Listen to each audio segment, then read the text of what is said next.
Hi. Hello everyone, this is Aegon of Astora, and welcome back to my blind playthrough of Elden Ring. This is episode number 23 being recorded on Sunday, October the 16th, 2022. I hope you're all having a fantastic day whenever it is you find yourself watching this. Okay, a couple of notes before we get started today. Not as many notes as we had in the previous episode, but you'll notice that Regret is looking rather snazzy. And thank you to whoever it is that just appraised my message. And there's a reason for that, and that is it's related to a recent patch that the game was updated. And so, I was curious as to see whether it was an update to address whatever issues they created with the previous one and maybe addressing the frame rate. And anecdotally, or at least, I don't know, maybe it's confirmation bias, it does seem like the frame rate is a little bit better. I could be wrong about that, but I checked out the patch notes, and one of the things I noticed in the patch notes is that it basically increased the amount of poise on all armor sets. And that means that even things like the foot soldier helmet, which I don't believe previously had poise associated with it, now has 6 poise. And so even though the knight armor has more poise than the Caria knight armor, the Caria knight armor is much more snazzy. Like, there's no comparison whatsoever. So for the fashion souls, it's gotta be the Caria knight armor. Like, look at how snazzy he looks. Just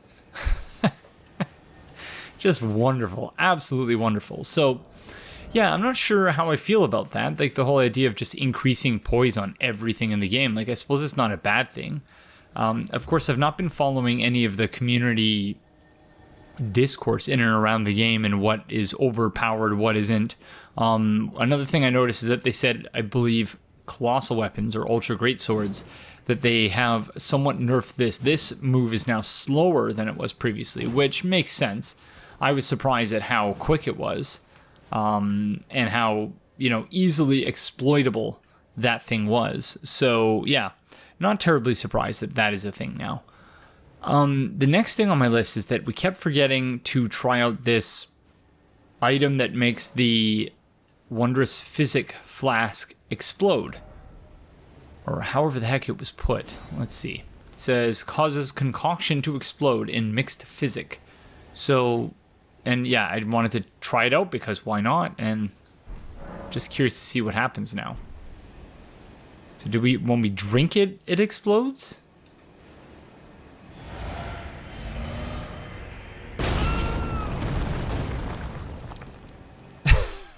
Okay. Again, I'm somewhat embarrassed to admit this, but yeah, I jumped there. That scared me. Yeah, I guess I wasn't, even though I knew it was going to happen, it didn't happen right away. So I don't know why you would use that, or if it's just there for like lore reasons or something. But yeah, that's interesting. So let's unequip that and re-equip this one.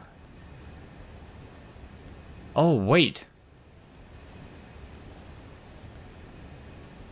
Oh, okay, one is recovery speed and the other one is total stamina. Okay, that makes sense.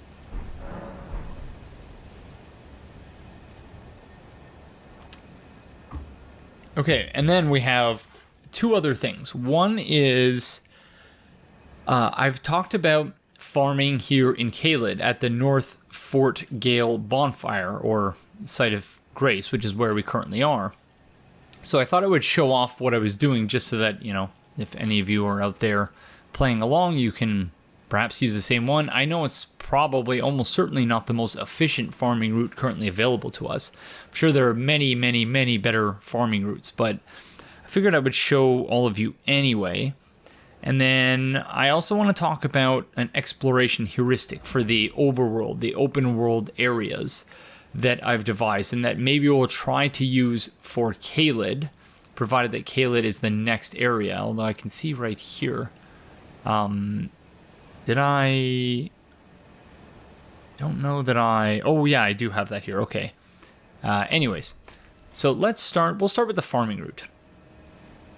So what I have been doing, and I've been trying to refine this over time, and it does require you to have the ring equipped or the talisman equipped, which bolsters, and of course, just as we're about to start, we no longer have the souls boost, but it does require you to have the talisman equipped, which gives you extra distance on your arrows. And so if I've done this right, this friend will go over here and start attacking them, which, of course, perfect. It doesn't always work, and I don't fully understand why. And then the second thing is to make this friend howl, because when they howl, it also aggroes their two friends there, but it doesn't look like it's working. Oh. So again, it's not foolproof. Sometimes it works, sometimes it doesn't. Sometimes it's just the white one. In which case you can potentially hit that one, but I think we're a bit too distant for that to actually work. Yeah, too far. So they start fighting over there. Oddly enough, the flame chariot does not. Oh wow, they took care of that friend rather quickly. Okay, that did not work at all. So I think we should start that again.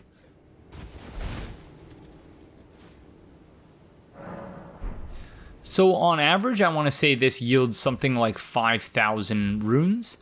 And I know it's not a lot, but it's a fairly low effort, low risk farming route. So depending on how far you are in the game, it may or may not be of use to you. But, you know, this is what I've been using. I'm up to level 82 now. Okay, so that it worked that time. So right away, that one howled, and then the other two howl. So they're all aggroed now. So this is exactly what we wanted. So now, I usually run up here. And so on average, yeah, I was just saying, on average this yields typically about 5,000 runes. Sometimes it can be more, sometimes less, depending on whether that first giant dog friend, I don't even know how to describe them, to what extent they actually fight with those miners and that one knight over there. And then I usually come up here, and sometimes this friend up here, who has Gwendolyn's, or was it Gwendolyn? No, not Gwendolyn. Gosh, I already forgotten Dark Souls 3 entirely. The friend who's eating Gwendolyn in Anor Londo in Dark Souls 3, they have that. They shoot arrows into the sky. They rain down from the heavens. That friend there essentially has the same attack. Aldrich, that's his name. And yeah, then, you know, to some degree you can just sort of watch until these silly friends just murder themselves. And then from up here, oh, this guy is just... Okay, we might as well finish this one off. And they drop something over there. We've learned about the flame chariot, that their weak point is the exhaust vent up at the top. So if they're close enough... Oh, not close enough. Gosh darn it.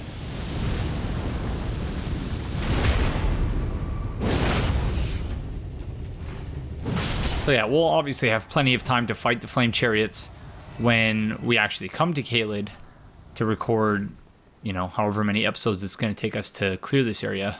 A great number, I would imagine. Probably 10 or something. At this rate, it's looking like it's about 10 episodes per area. So those early estimates that everyone was giving me about 100 episodes does not seem so absurd in retrospect. So I'm not sure exactly how many runes we just picked up. There's not only the runes that we're picking up, but also the items as well, because you can obviously sell the items to any of the merchants in the game. I probably should have made note of how many gosh darn it, runes we had to begin with. I want to say it was something like 3,000, but yeah, so that's the farming route I've been using. Again, it's not, almost certainly not the most efficient, but it's relatively low effort, relatively low risk, and yeah, it's been helping me level up off camera a little bit. We're now up to level 82. So the next thing I wanted to talk about before we proceed is thinking of different ways that we can explore the overworld areas, an exploration heuristic, similar to the one that I've discussed in this playthrough up to this point that I used and devised for the Chalice dungeons in Bloodborne, where, up before down, open door versus closed door, open door first and then closed door. So a way to kind of keep you on track and to help you to explore an area without going in circles too much.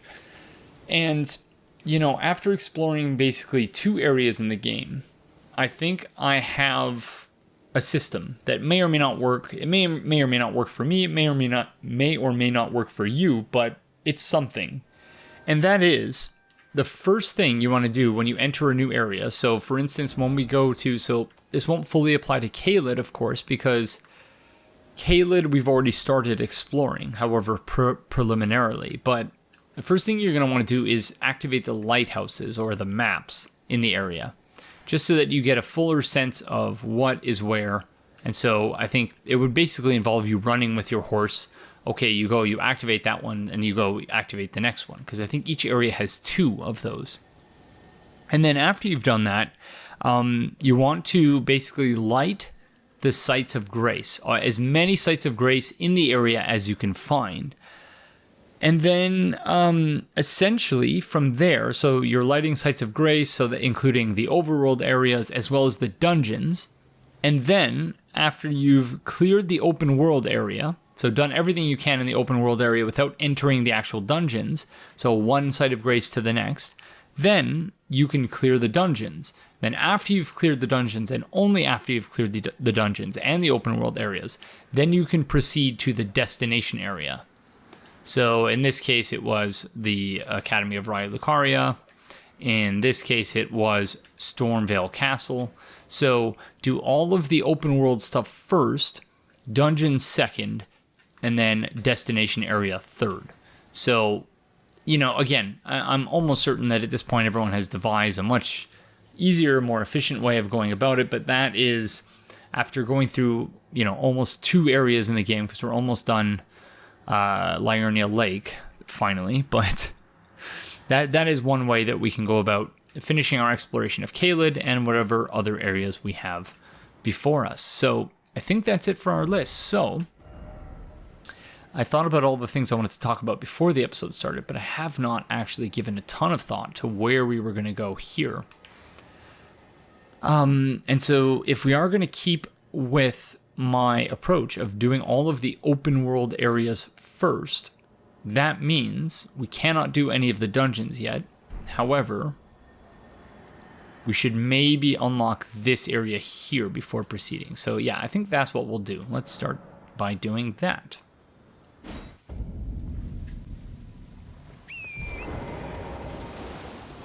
So something else I saw in the patch notes was that they were essentially nerfing certain things having to do with, I think, jumps and like ways that players are reaching different areas of the map. Apparently, players were reaching things and doing things that they didn't really intend. So not terribly surprising there. Have we already... Oh, leave me alone. Silly hydras. Crow-headed hydras. Okay, well, once again, if we're going to be clearing all the open world areas, I suppose that means we need to deal with all of these friends here. Which, there's a heck of a lot of them. Yeah, it doesn't matter how many heuristics you come up with. The game is just overwhelming. It's not necessarily a bad thing, but yeah, there's a lot to do, a lot to see. I think we're just going to allow ourselves to be poisoned, otherwise this is going to take forever.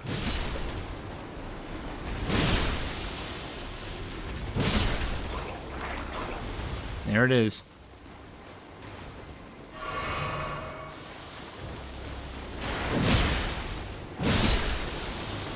Thank you, poison friends.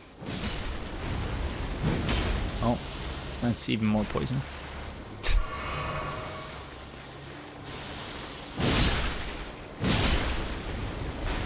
So as I mentioned, I hope you're all having a fantastic day today. It is Sunday for me, and Old Fang. Okay, I think that's a new one. And I am exhausted. It's been a very, very long week. But glad, as always, whenever I have an opportunity on the weekend to record an episode of this playthrough. And yeah, I think I'm going to be posting all of these on the weekend. So most likely on Saturday, I want to say. So I hope you're all having a fantastic Saturday if you're watching this on the day it's released, or whatever other day you might be watching it. I hope that you are similarly doing as well as you possibly can be doing. Hi, friends. You just just hanging out? Oh, Albinarc friends, no. Okay, I forgot about the cartwheels. I don't know how I forgot about it, but well played. Okay, is this a parry stance he's doing?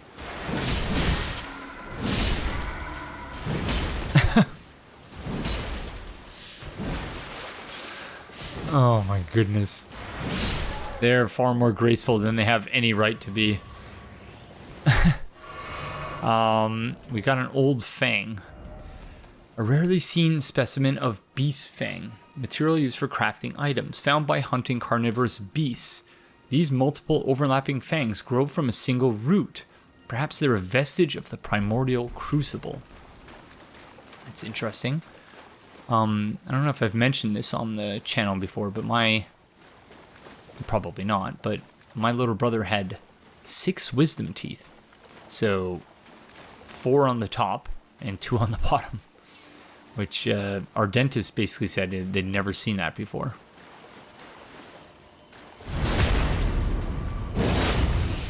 But yeah, it's apparently a thing that can happen.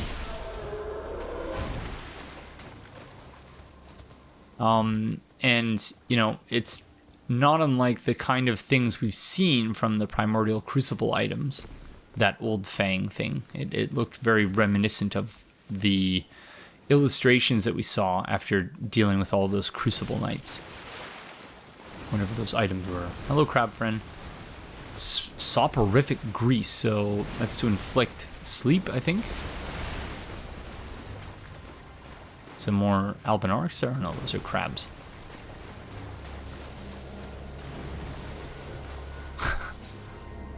We're just running around the crab friend.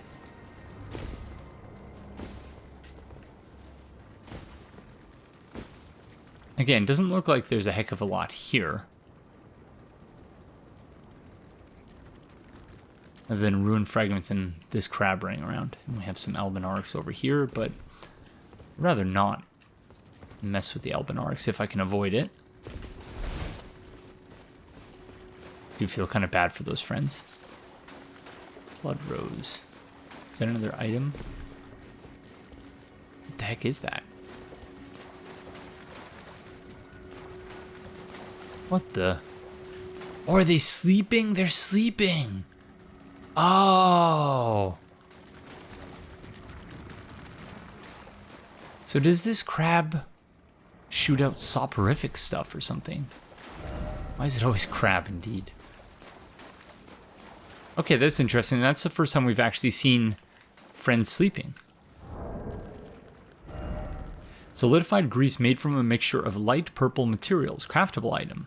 Coats armament inflicting sleep. The effect lasts only for a short time. And so yesterday, when we were fighting the... Or yesterday, sorry. In the previous episode when we were dealing with the red jellyfish friends, and by dealing with them I mean just running by them, I could not remember what the item was that we picked up from them. And when I was editing, I learned that it was just, yeah, a weapon buff. I think it was the blood grease or something, but yeah, nothing to be too overly concerned about. I've been having a lot of trouble rendering the previous episode, and I don't understand why. It's becoming quite frustrating.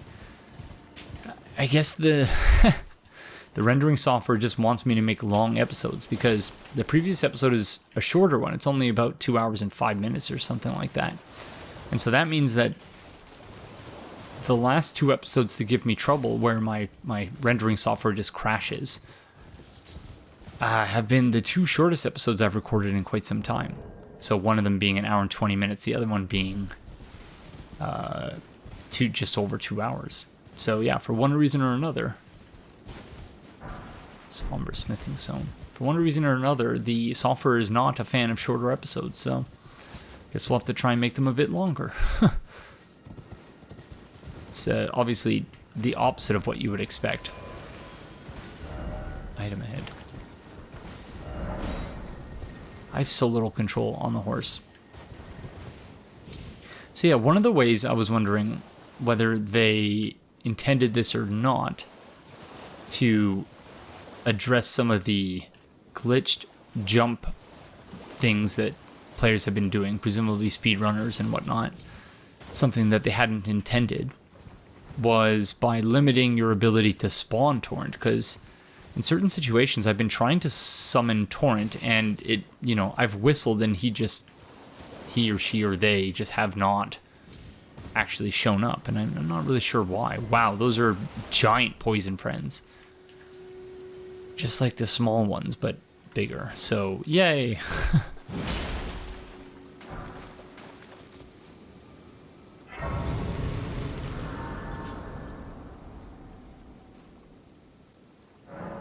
The Ravine.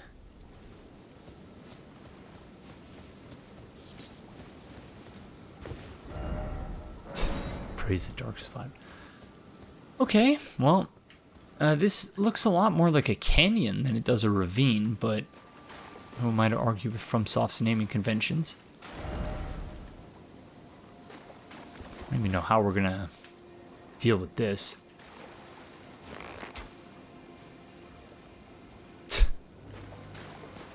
It's like we woke it up.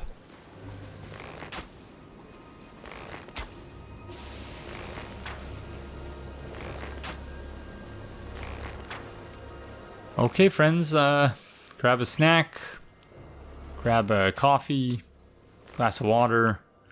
It's gonna be a while.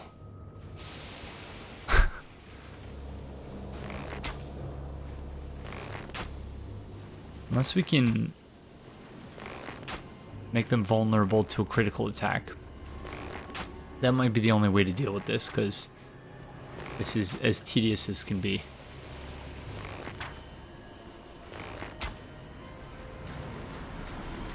Unless there's literally no reason to kill them. Which, that didn't really give us anything other than runes. Even then it wasn't that many, so maybe we just won't bother.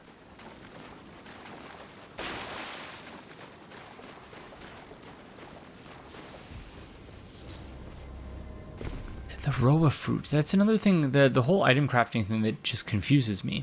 Is the fact that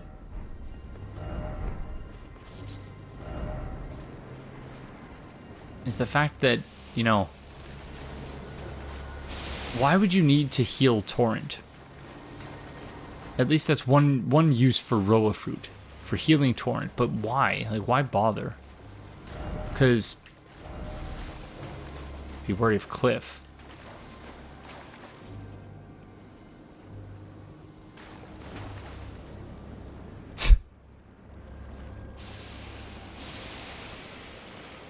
Okay, that didn't work out very well for that friend.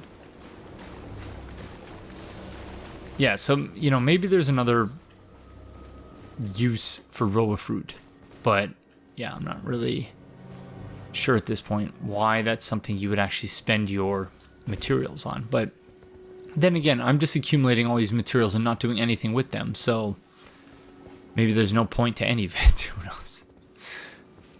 So we have a little side pathway here, which, again, doesn't seem to be much of a reason for it. I'm intrigued about the blood roses and whether, you know, they just place them anywhere, if there is actually some meaning behind where they are placed.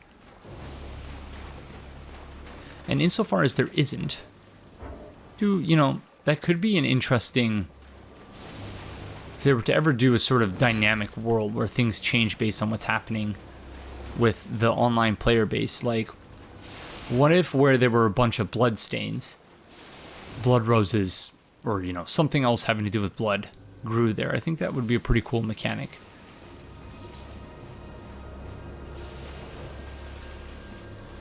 Can't imagine spending all the time fighting these friends. I suppose I haven't even fought a single one with my greatsword, so maybe we'll try to fight this one and see if it's at all worth it.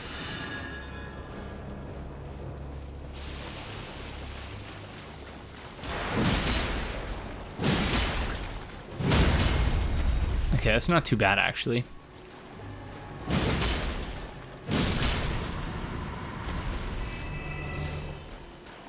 Okay, well, I'm certainly not going to go back to the other ones, but... Okay, almost there.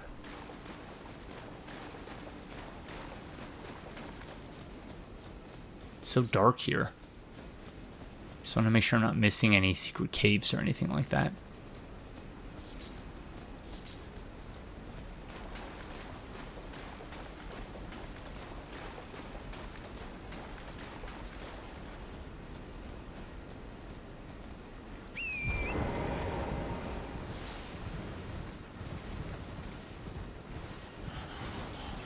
Oh, get out of here, you silly bats.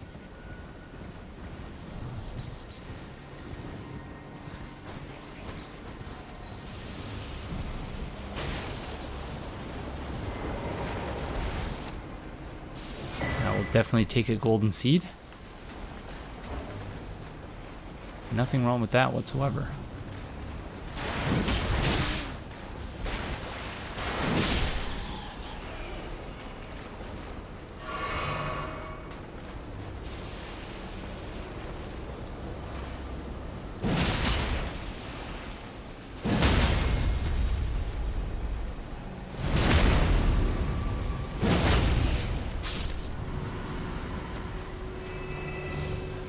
Oh, did they... Is this one just poisoned by his friend? What the... What? Okay, that's weird. Yep, they're poisoning each other for so... What the heck is going on? The way they just sort of, like, seize up before exploding. It would be sad if it wasn't so hilarious.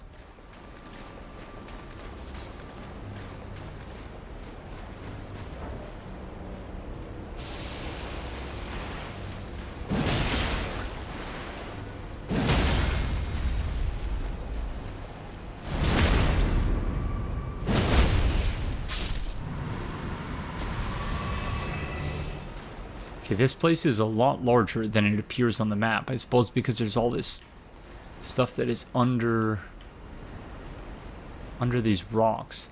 So you only see whatever the top layer of the map is, notwithstanding the underground area, Siofra Riverwell, whatever it's called.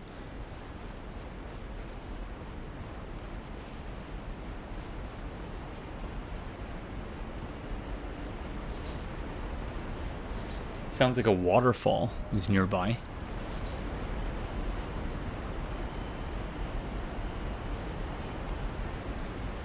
Lots of blood roses here. Also sounds like a scarab. Oh yeah, there's a waterfall.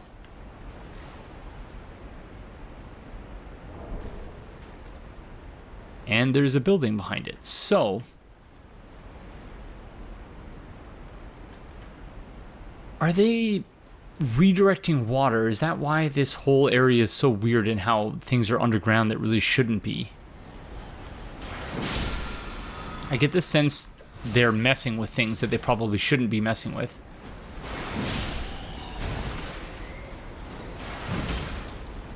That barbaric roar, I want to not forget to read that. Oh, come on, friend. Thank you.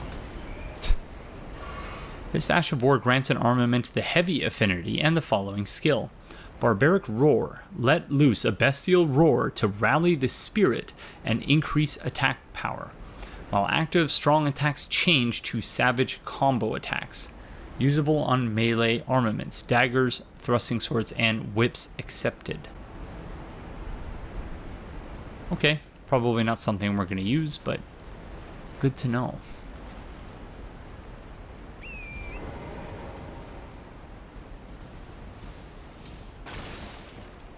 What the heck is this place?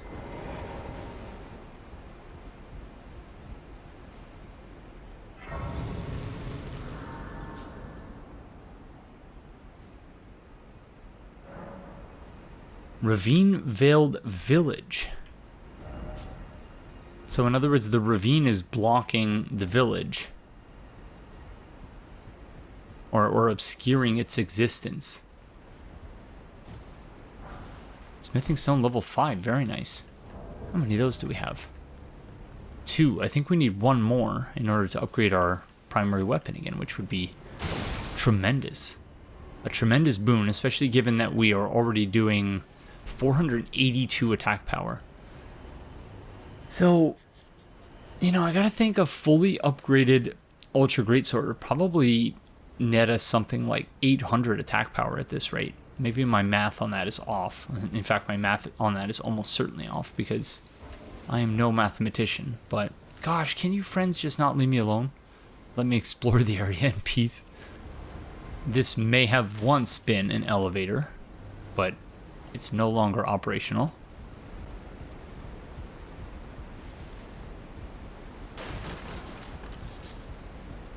So, ladder it is.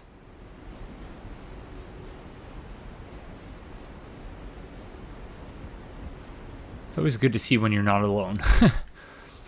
That you see another player ghost going right before you. Oh, that reminds me. I was waiting till I was on camera to do this, but we should go speak with Bok and have Bok upgrade our armor. Octopus, but no lake ahead. Okay. This is a weird place. It sounds like a smith or something.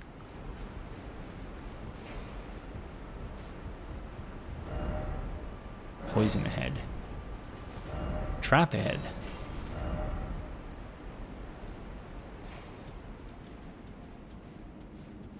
Whoa. Okay, that's not a smith. Smithing stone level 4, very nice. That is... oh, very nice. I guess it's nice. Not very nice. We already had 49 of them, so...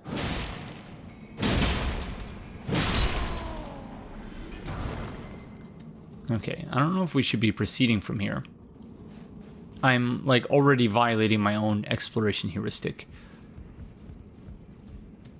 But we're already in the area, so let's see.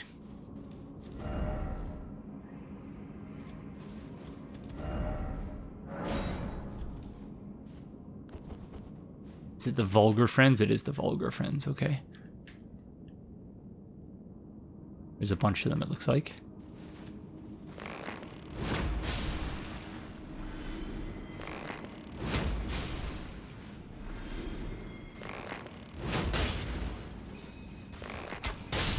Sorry, friends. I hope you're not lactose intolerant. Those of you watching, because you've already been exposed to a fair bit of cheese in this area. Oh, that's... yeah, I should have seen that coming. I was warned about that several times. And goodness for magic. And for level 4 smithing stones. No shortage of those. So we have to be wary of breaking things here, I guess.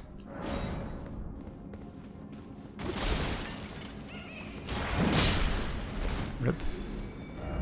Lift ahead, thank you. Yeah, this is a very strange place.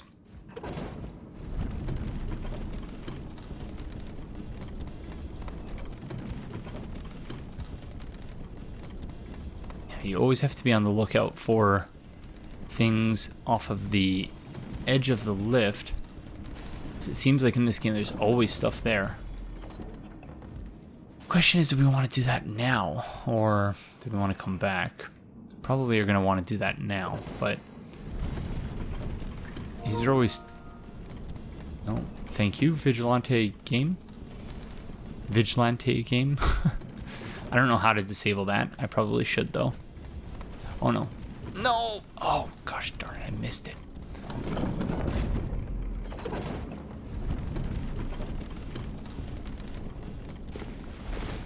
Oh, that's...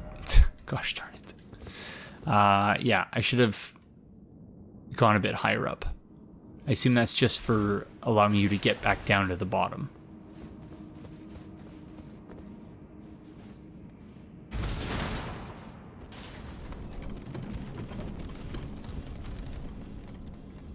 Okay, that kind of works. It better not be a terrible item, I swear. Oh, okay, that's good. That's a good item. Okay. That, I was not expecting that. I was expecting that to be something that I did not need whatsoever. Like row of fruit or something. So, yeah. Kudos from Soft, thank you. So that's basically what we needed to upgrade our weapon, I think.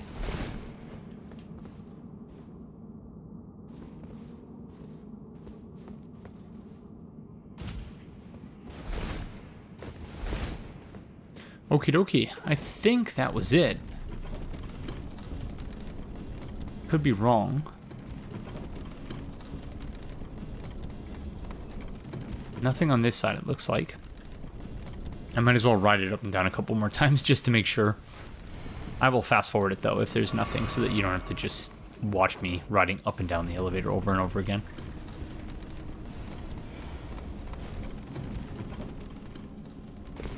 Oh, I thought that was a chest. Gosh darn it. I was certain that was going to be a chest. It was not.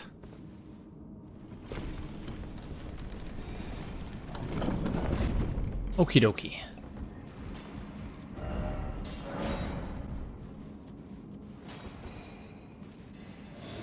Let's use a little assassin's approach here.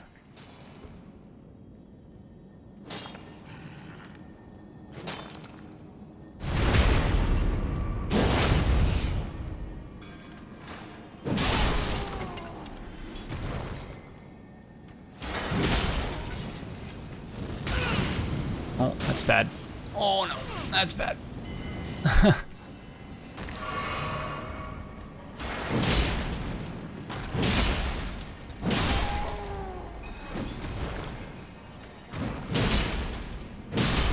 Thankfully I have a decent amount of experience fighting these friends based on my farming. Of, oh, level 5. Of the Fort Gael mine, whatever that one was called. Where is this scarab?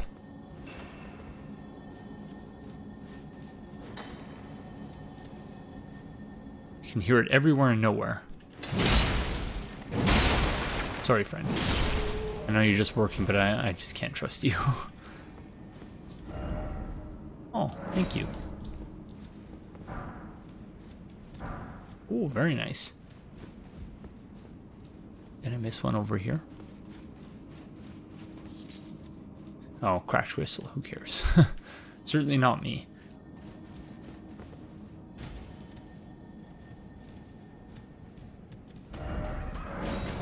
Oh, thank goodness for that message.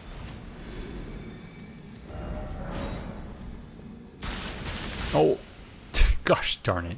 Okay, I deserve that one. They're like poison mines? Usually you can see when there's a physical trap, but I've not been able to actually detect that as of yet.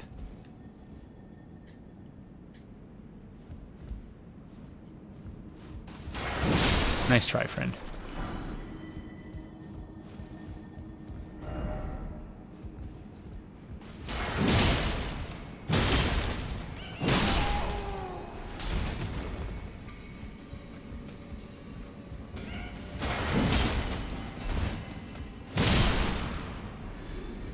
These vulgar friends are quite something.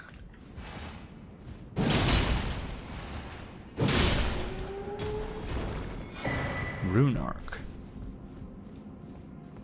You're supposed to use those for buffing yourself, right? It grants the blessing of an equipped great rune. So, yeah. And the great rune that we have equipped.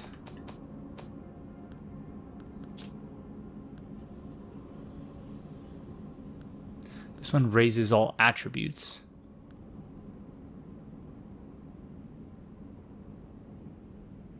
I don't know what this one is supposed to do. I suppose I've not actually tried to equip it yet, so praise the plant here. Yeah, the analog drift is getting worse and worse. I can see now why people were talking about it being such a significant problem. Because it's quite annoying. It's remarkable that that PS4 can have so many issues.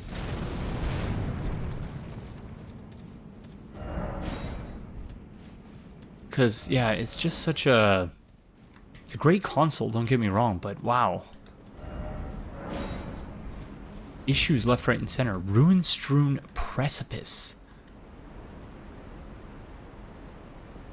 So, it's a precipice of something else. Are we in a new area, I wonder?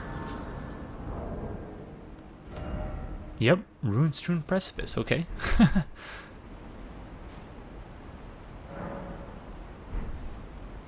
Let's see where this is on the list of sites of grace. Okay, so it is still a thing there. However, if you look under Limgrave, the Bridge of Sacrifice under the Weeping Peninsula, I suppose we should... Maybe that's one thing that we should have done down there, is we should have kept going. Wow, look at this place. We should have kept going to see where the new area is relative to all of the others. Because we know that this is a new area, the Ruin-Strewn Precipice, because if you look at the save file, it says so, because that is the region, I suppose, of the world we're currently in. If you walk between Caelid and Limgrave, it says Limgrave and then Caelid, and then Limgrave if you walk back. So there are regions on the map, and this is a new region on the map, but the first site of grace is obviously still a part of Liurnia of the Lakes, so perhaps we ought to keep going until we get one more site of grace, so that we know where it stands on the list of places we have yet to go. I don't know why I'm bothering activating the summoning pool.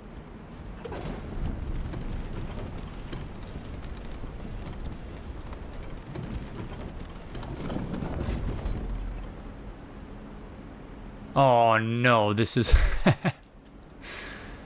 So, yeah, this looks like it's like the home of the vulgar friends. Rip. Which, yeah. I suppose there are better places to be. Not a huge fan of the vulgar friends, or the bloodborne friends, whatever you want to call them. Nor of the bats. It's almost reminiscent, this place, of in Star Wars, The Return of the Jedi, the Forest Moon of Endor. Just with the rickety sort of structures built into sort of a natural built environment. Built into the side of trees and stuff in that, and I guess in this it's not trees, it's a mountain, but wow, that friend had a cannon for an arm. Okay, so reminiscent to the one from Bloodborne, I would imagine, in how it actually works.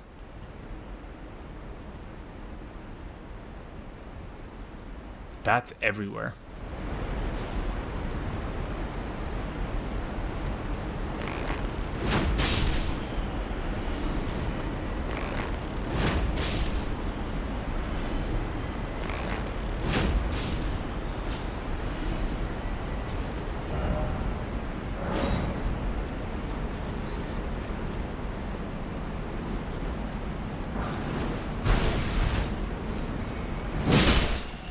I will take it.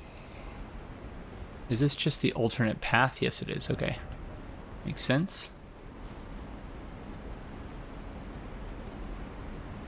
That person was saying try right to get the thing on the wall.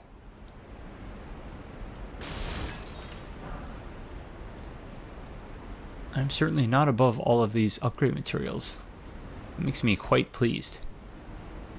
And it's nice to be in an area that isn't just a wide open space.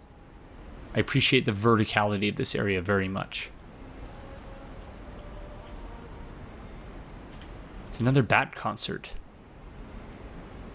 Oh, we can summon someone here. I think we probably want to summon Jellyfish Friend. Jellyfish Friend, I need you. In part because I'd like for you to hear this beautiful music.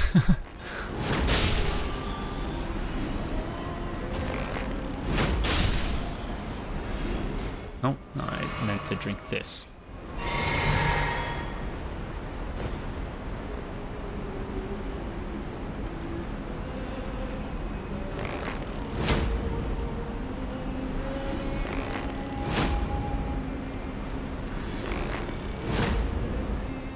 Gosh, I don't know what you do in this game without a bow, honestly.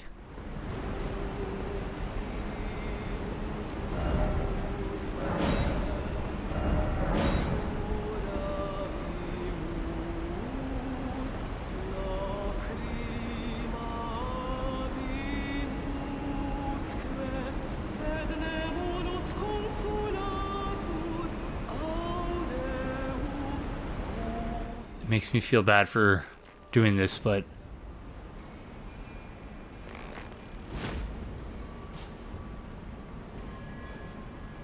sorry, friend.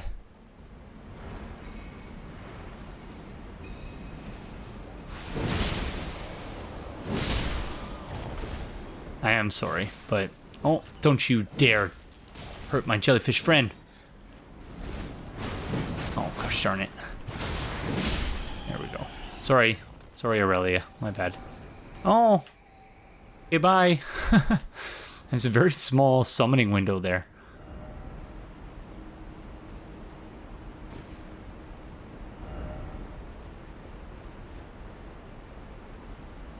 How we're going to get that item. I guess just climbing that thing there. Okay, color me intrigued about this area.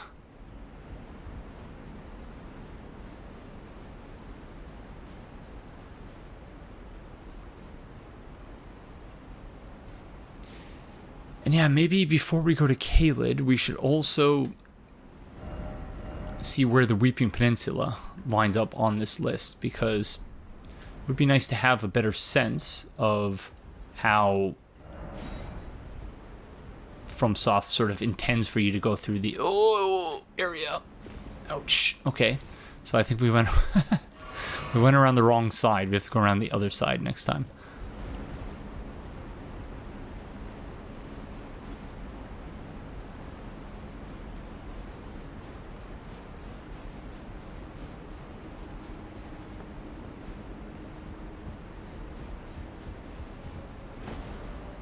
Yeah, that works better. Beautiful. Not quite a precious item, but I'll take it.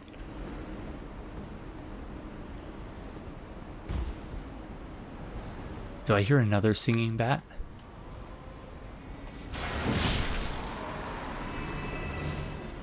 I think I do.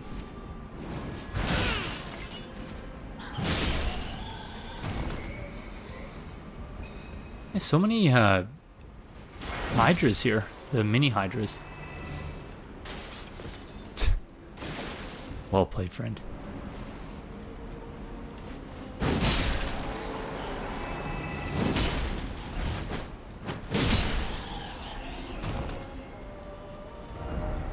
It is. They are. I don't know where they get their voice coaching, but it's tremendous.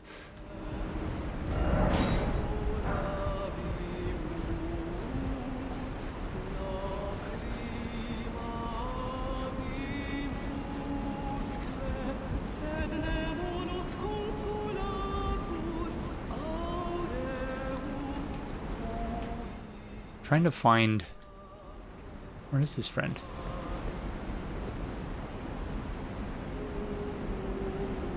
There's a large crow-headed hydra up there. Oh, that's not what I wanted. Oh, I guess I don't really need to waste any quick shots on them. Mighty shots, I should say. Whoa. That's like an even more holy opera singer bat. I'm not even sure how to describe them.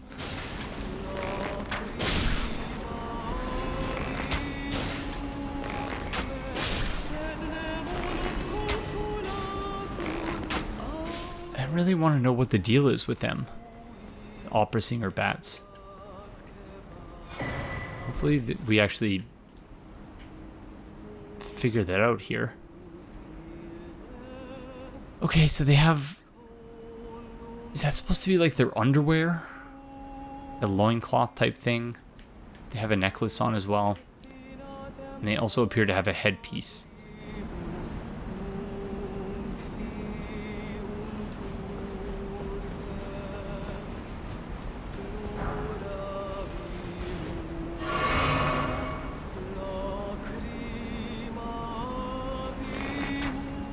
Sorry, friend.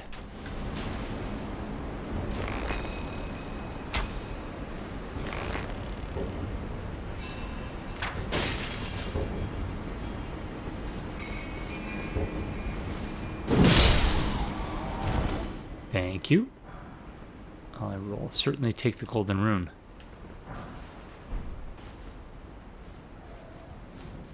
No, no. If I could get them before they took off. Oh, that's a new one.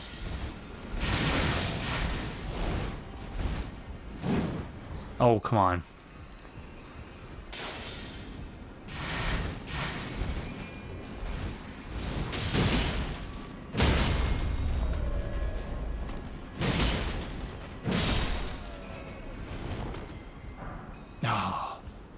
I was hoping the item would tell us something about them, but yeah, I guess not.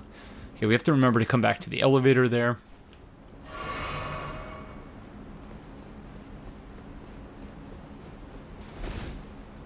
Gosh, I went into that whole thing at the beginning of the episode about, you know, guys, I got this new exploration heuristic. It's great. Just listen, you know. I'll tell you all about it, and then completely ignore my own advice. Classic Aegon, jeez. But yeah, I'm too intrigued by this area. I just want to know where it falls in. Because it doesn't seem like the friends here are exceptionally strong. Although, having said that, I'm probably going to get obliterated here for even thinking to make that remark.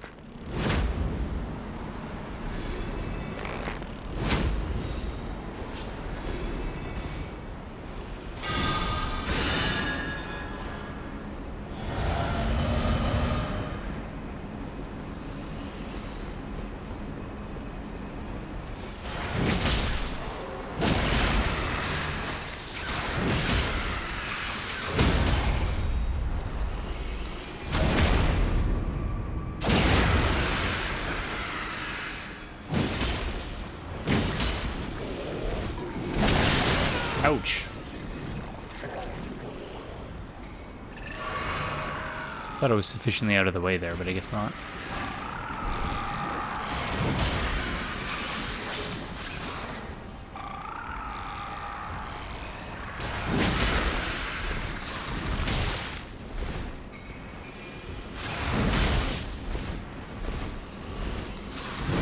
Oh.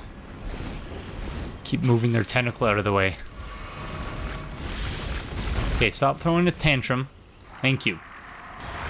There we go.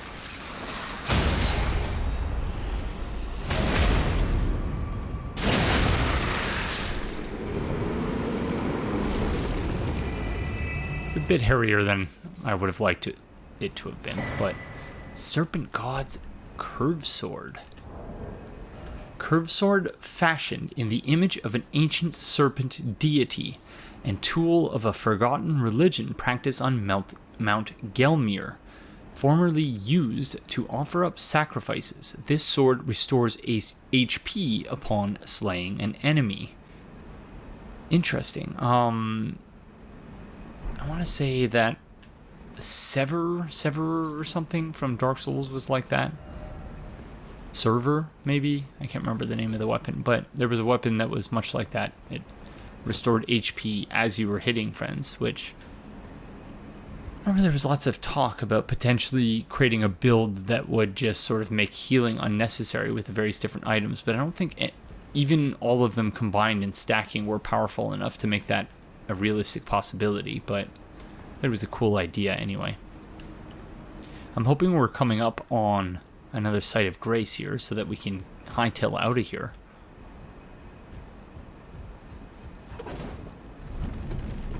And continue actually exploring the area as I had originally intended. Ah, okay.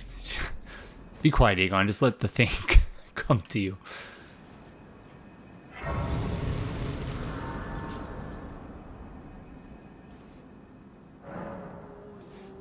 Ruin-Strewn Precipice Overlook. Oh gosh darn it, okay. So, yeah. It's not exact... Ooh, this might be how we get over to that other spot, but... Okay, yeah, we're gonna get out of here for now. And come back. Question is where to. Let's go to the Roundtable Hold. Let's go try to upgrade our weapon. Oh, we need one more. Of course we do. Gosh darn it. Okay.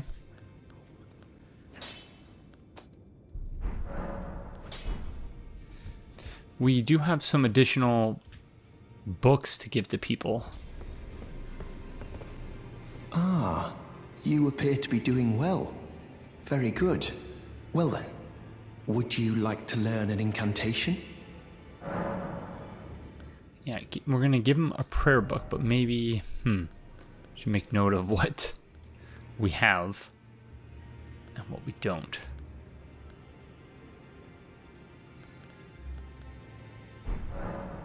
Probably still going to screw this up, but Dragon Cult Prayer Book. Here you go, friend. That is a work of heresy. Its incantations bear no lineage from the Erdtree. Very well. I'll take it off your hands. Okay, these two. One of the incantations of the capital's ancient dragon cult summons a lightning spear and hurls it before the caster. Charging causes a lightning bolt to strike at the point, or to strike the point of impact.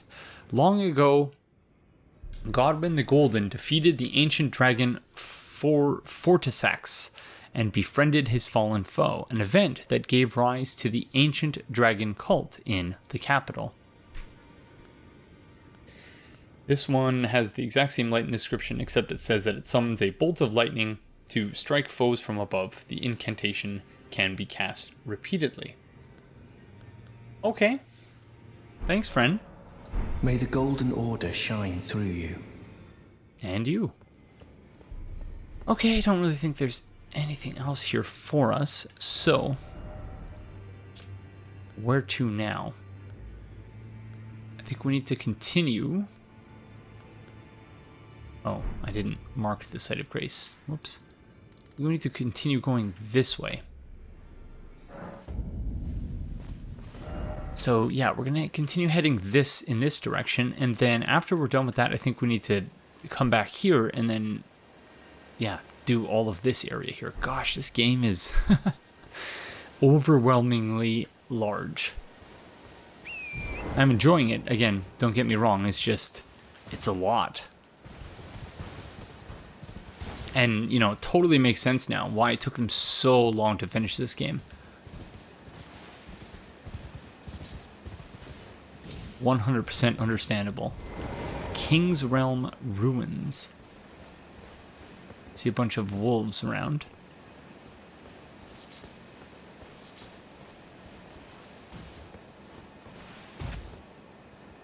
Oh yeah, a bunch of wolves.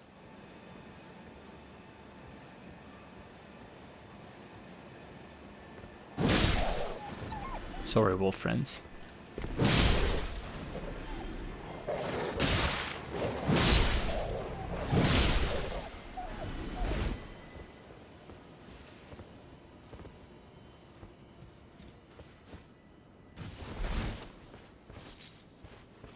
I've picked up so many mushrooms at this point.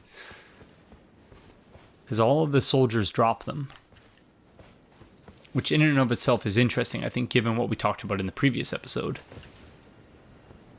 About the extent to which mushrooms communicate underground. And how they're all connected to... Oh, got another one of these teleporting friends here. Nice try.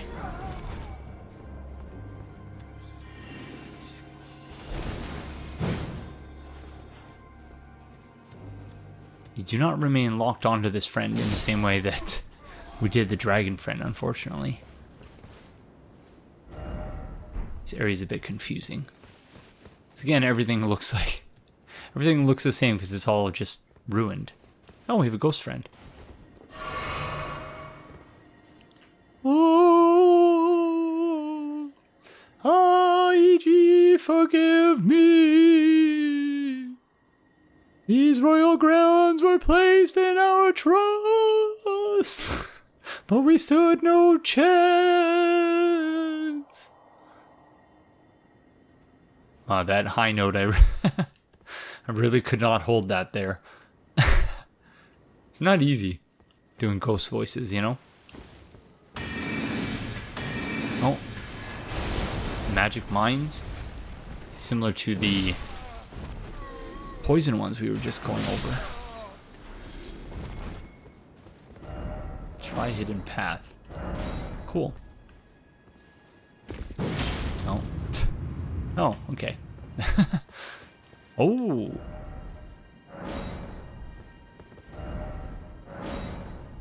Boss, eh? Why does everyone mean try healing? I don't get it.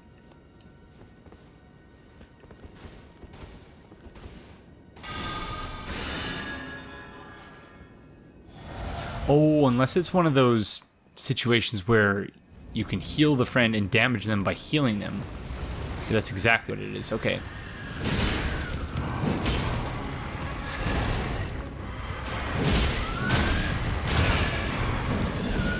This is one of those friends we dealt with in the lake.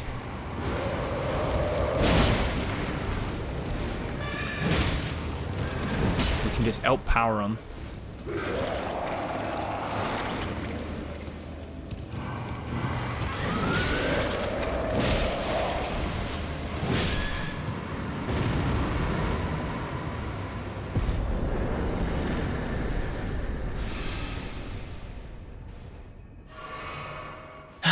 Yeah, that's a scary friend.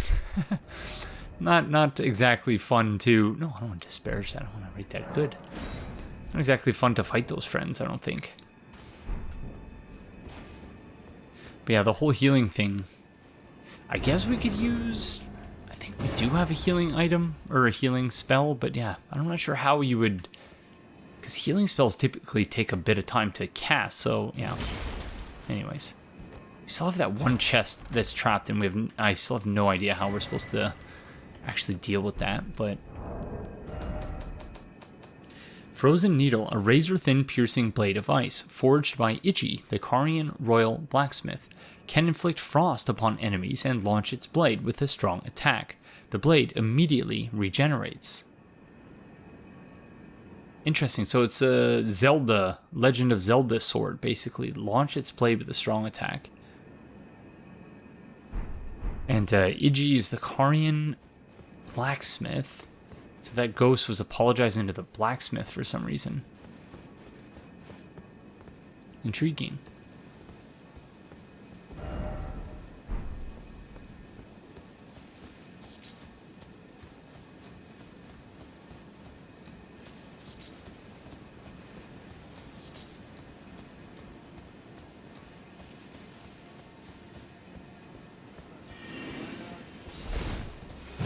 Oh, I hit him.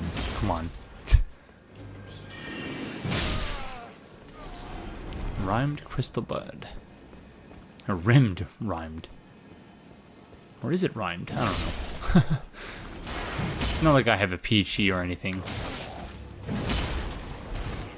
Not that that actually means anything. Oh, come on, stop. Because clearly it doesn't.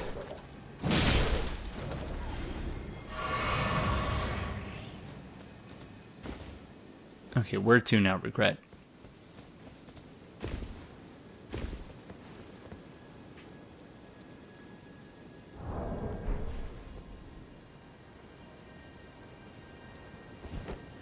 So that is where we're going.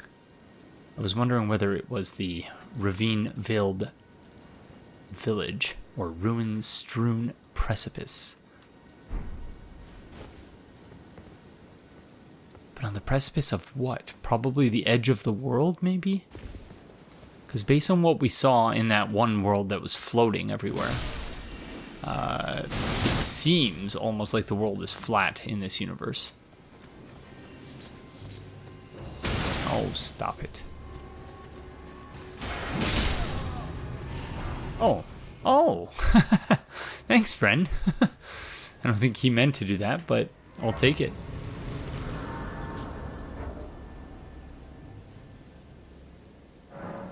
Road to the Manor. So that's what that is, the Manor. Yeah, I don't know if we missed anything here. We might have, but I feel like it's too much of a pain in the rear to even explore this area with all of the friends disappearing and reappearing constantly.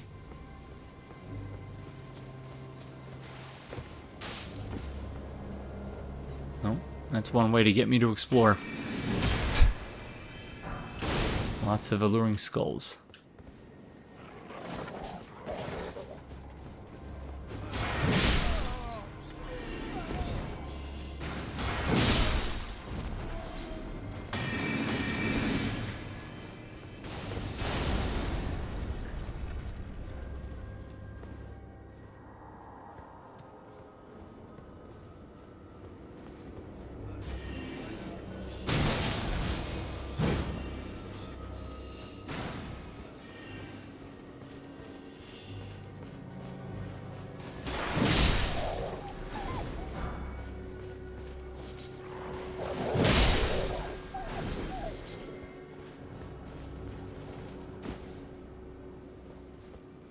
Okay, I think I'm satisfied.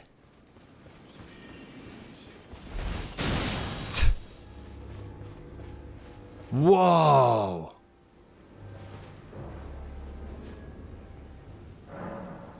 Is that a statue or is that a friend? Oh, it's the blacksmith.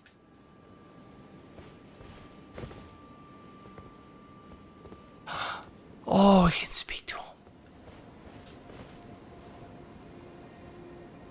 He's reading a book.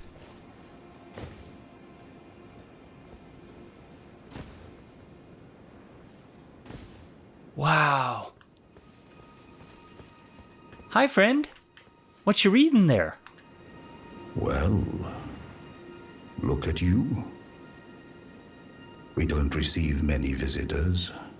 I presume you are tarnished? What brings you here? I'm doing a playthrough for YouTube, friend. What about you? Oh, pardon me. It's hardly my place to ask. No, it's okay. I am E.G., a blacksmith who once served the Carian royals. An old codger who refuses to retire his rusty hammer. So here I am, still quietly plying my trade on this spot. Perhaps you'd like a display? These bones are old, but still able. Ooh. Yeah, please take care, friend. Oh, watch out there. When I'm absorbed in my smithing, I lose sight of all else. If you come too close, I want to cause you harm. I am, after all, terribly large compared to you, Tarnished. You don't know how hard it is not to break anything while I work. Okay, fair enough. I will I will take care as well. Brave Tarnished. A word of warning, if you please. This territory once belonged to the Carian royal family. Their manor lies not far beyond this point. When the Rhea Lucaria Academy turned on the Carians, the Knights of the Cuckoo descended on this tract. After leveling it, they carried on to the manor. The Carians were taken off guard, but their strength had not waned, and they repelled the Knights' onslaught by conjuring an enchanted snare that remains potent to this day. That is why I say, Tarnished, don't go near the manor, unless you wish to lie with the corpses of the heedless Knights of the Cuckoo. Okay, interesting. As my apologies about the analog drift, by the way. There's nothing I can do about that, seemingly. It just sort of has a mind of its own, but yeah. Blad the Half-Wolf sent me. Blythe actually did that. Did he? Quite a rare occurrence for such a guarded soul as he. Perhaps he sensed something unusual about you. At any rate, if you're friendly with Blythe, I've something else that might suit you. What's that, friend? I've explained the peril of the enchanted snare that remains at the Royal Carian Manor. Whatever you do, brave Tarnished, stay away from that death trap. Okie dokie. Carian Filigreed Crest. A talisman adorned with the royal crest. Lowers FP consumed by skills. An honor said to have once been awarded to Carian knights who served as direct retainers to the kingdom's princesses. Now there is only one princess, Rani, the daughter of Ranala. Yeah, we should probably purchase this. It might be useful.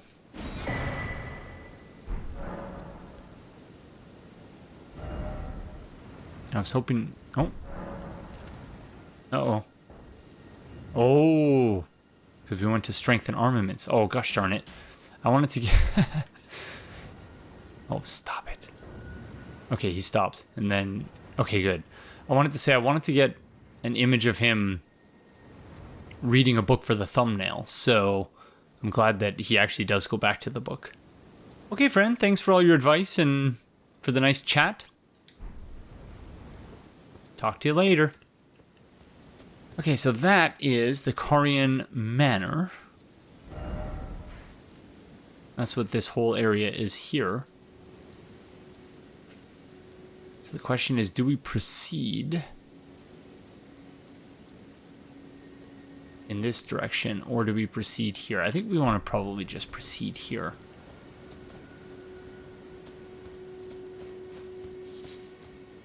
Yeah, this friend is obviously very reminiscent of giant blacksmiths in Dark Souls.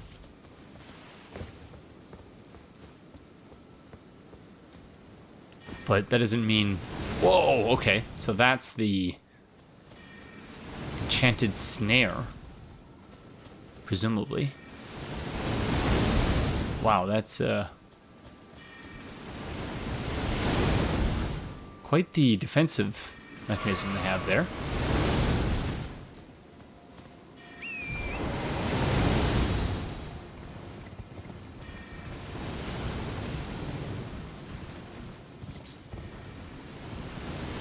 How else are you supposed to get around that? If not by just running on horseback. It only seems to be actually effective on the main path. So presumably, oh gosh darn it. These are always bad, but I can never resist picking up all the runes. Oh, it's a giant rat, isn't it? Of course, yeah. Why wouldn't there be a giant rat here? Leave me alone, rats. No, no. Oh, no. Oh, I'm dead. The rats caught me.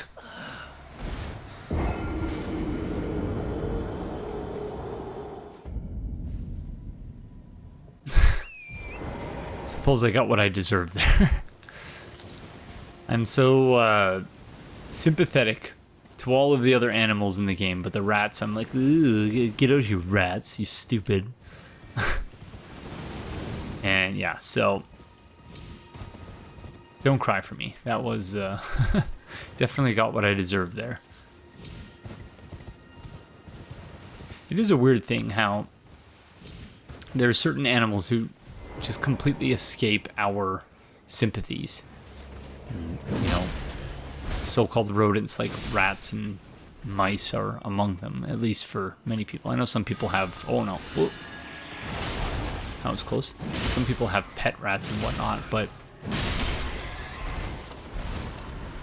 they're technically regarded as being part of the, I guess, vermin family of animals. So they're often treated as, or, you know, encountered by humans as unwanted visitors. Same with cockroaches as well. Any sort of animal that is there to eat your waste products if you don't take care, or if your neighbors aren't taking care. It's obviously not always on the individual. I had cockroaches once in graduate school.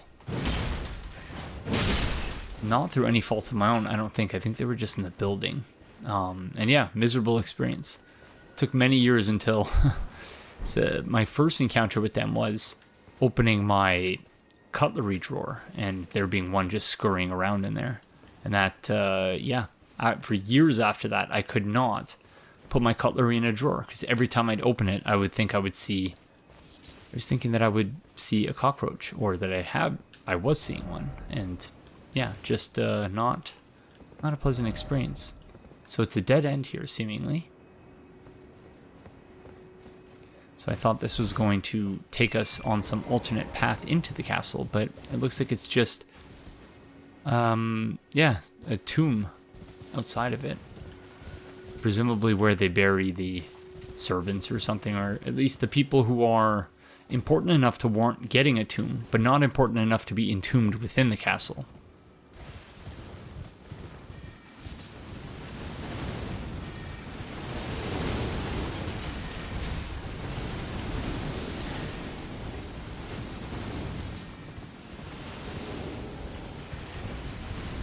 Okay, I'm just running blindly, basically.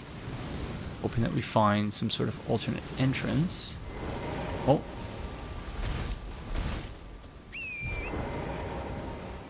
Frame rate is tanking.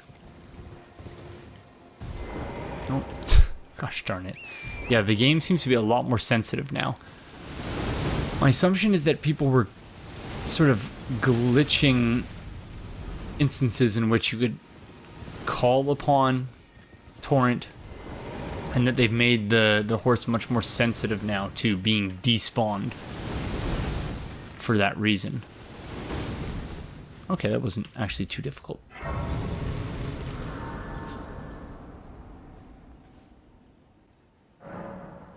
Main Caria Manor Gate.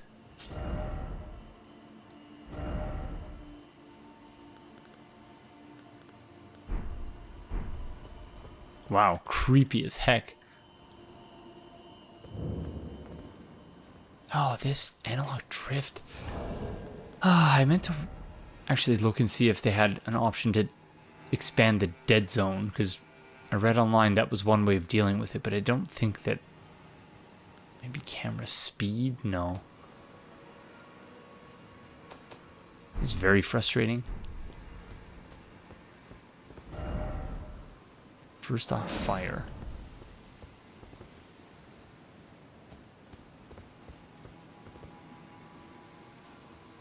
Oh my goodness, no. These hand things. They don't look slippery or slidey enough to be potentates. Oh my gosh, they have so much HP. They're like hand spiders. What the? No. No, no, no, no, no, no. I don't like it. Oh, I don't like it. Why, FromSoft? Oh, gosh darn it. Controller, stop. Oh! No! Oh my goodness.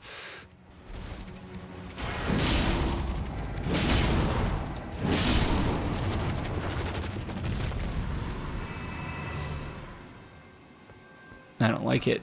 Okay, I don't like it. I'm going. I don't want to deal with it. Oh. Okay, there's another graveyard here. Will walking towards it trigger the trap or... Oh yeah, it does. Okay, gosh darn it. Okay, we'll have to go back there after we've disabled that, I presume. Perhaps we should check around the other side to see if there's anything there, other side of the castle.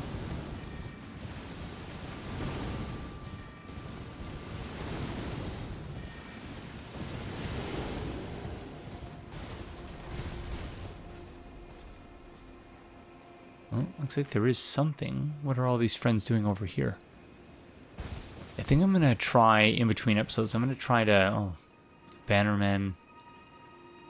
They're just walking. I'm going to try and clean the edges of the analog stick, because as best as I can tell, it's not affecting the left analog stick, only the right one. It's a weird, weird problem.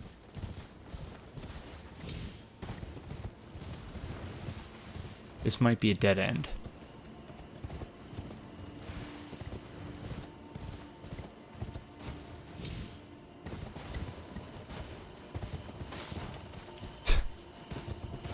I cannot help myself.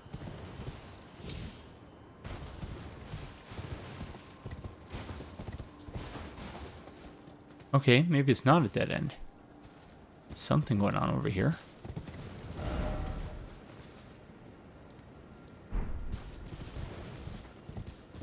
This is just above the ravine. Oh. Maybe we're supposed to be able to descend here from inside the castle, perhaps? Doesn't look like we should be able to get up here from here. No. Maybe someone more skilled than I, but yeah, not looking exceptionally likely. So right across from where we are is that merchant friend. So I think we should maybe continue mapping the rest of the area by going back there in part. Oh no! Gosh darn it.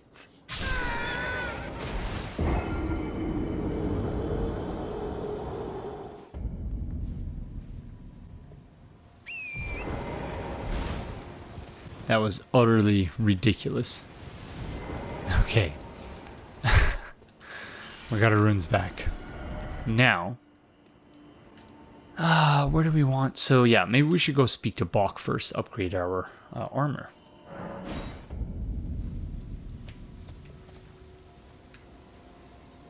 Okay, I took a brief break. Yeah, I mentioned Sundays are sometimes when it's been a long week. Sundays end up being extra sleepy for me, such that even just recording this, I find myself just slowly losing my grip on my attention span and just becoming very drowsy. So, took a break, took a walk around the house, and grabbed a Coke, which could be a very bad idea. I used to drink multiple Red Bulls per day, as well as the coffee in the morning. And now my caffeine intake is down to just a coffee in the morning. But every now and then, I will have a Coke if I need to just sort of give myself a little boost. Gosh, this analog stick is driving me up the wall. So yeah, so that's what I'm doing. And I apologize if it makes me a little bit gassy, which it is, tends to do when you're drinking carbonated drinks. So yeah, that's that. But we came here to speak with Bok, so let's do that. Bok the seamster, at your service, master. Ready to make adjustments to your garments.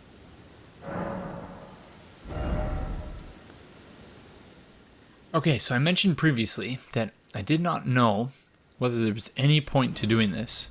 And again, I'm still...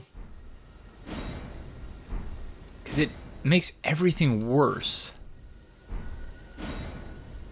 Except for the weight.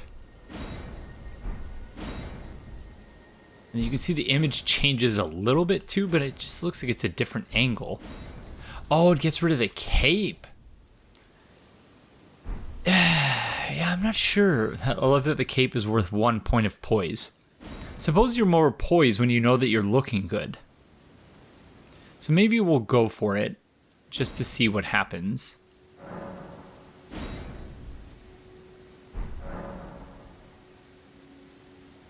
Yeah. I don't know, I really do like the cape, though.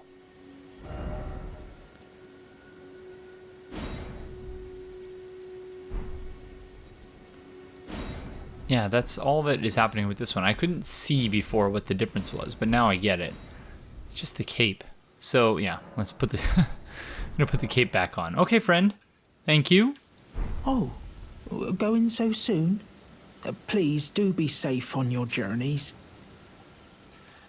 Yeah, I don't get it. I don't get the whole alteration thing. Maybe it's a failure of my imagination because I'm not seeing the possibilities. Like, presumably at some point we'll be able to do this with a whole bunch of different garbs and outfits. Gosh, this is a problem. The way my controller is drifting. Yeah, it's an issue. When I bought the console, they tried to sell me a warranty for it, and I like sort of scoffed. Now I can see why, but yeah, it's really frustrating. They should build a product that you don't need that kind of stuff for. But anyways, okay, so where to from here? I think we said we would continue from here. We've not reached this place organically yet. So I think we'll start from here and see if we can do that. Or is it here? I think it's here.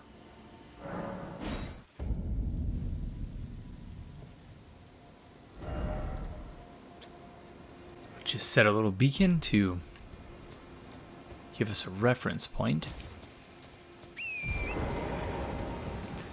I think if we had warped that other one, we would have been too low. We would have been on the lower level here, essentially.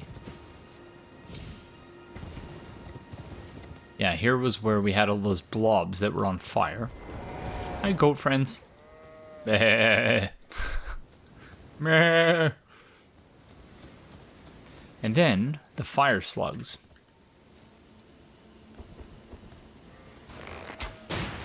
Oh, thankfully, arrows actually are quite effective against them.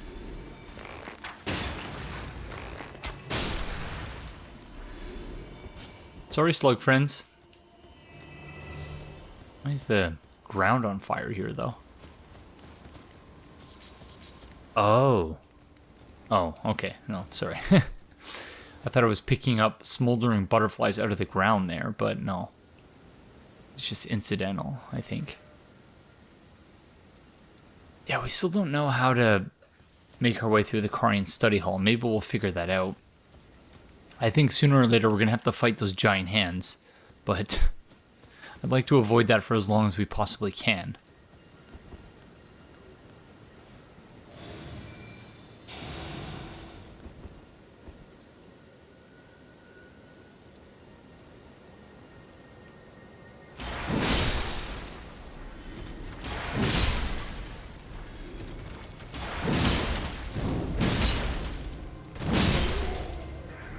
Wrecked. Oh, shouldn't get too overconfident here. Flame cleanse me.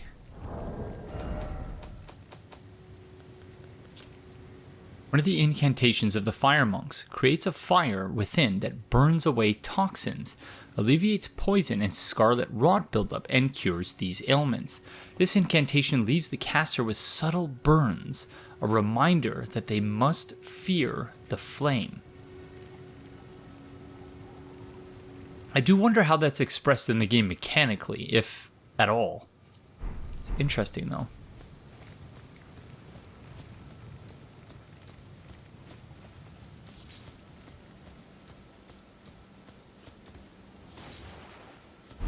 Ooh, that's a lot of smoldering butterflies. Bird except fire. Good one. Okay, so another flame chariot. Which, again, if we hadn't been to Caelid yet at this point, that would have been a frightening sight. Although, I suppose we saw one right in front of the Academy as well, so it wouldn't have been too outside of our experience at this point. Briars of Sin. An aberrant sorcery discovered by exiled criminals. Theirs are the sorceries most reviled by the Academy. Wounds the caster with thorns of sin, creating a spiral of blood thorns. This sorcery can be cast repeatedly, up to 3 times. The guilty, their eyes gouged by thorns, lived in eternal darkness. There they discovered the Blood Star. So in other words, I wonder if that has to do with that place, the one place, the Belfry portal we did not go into. Because it mentioned a place where it's always dark, or, you know, eternal darkness. So I wonder if that's a thing.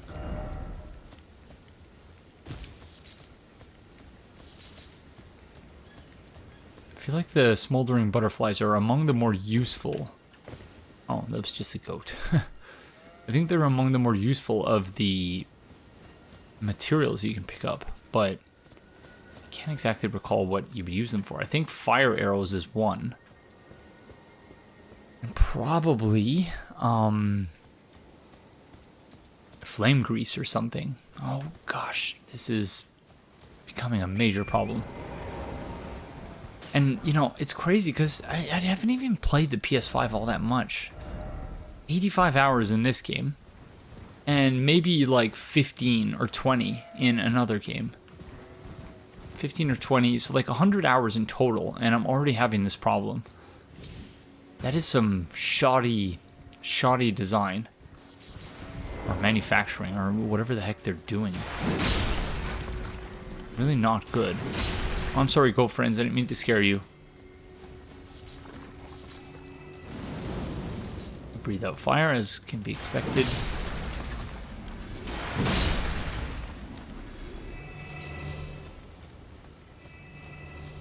Were they... So is the idea that the flame chariot was lighting them on fire or something?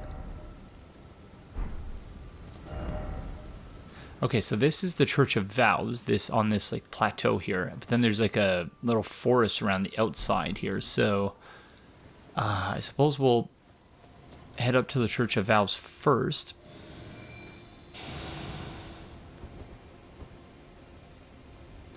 And I do...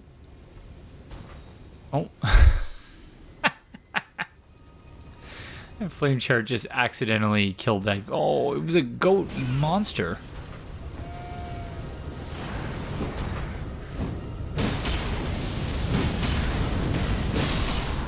Get wrecked.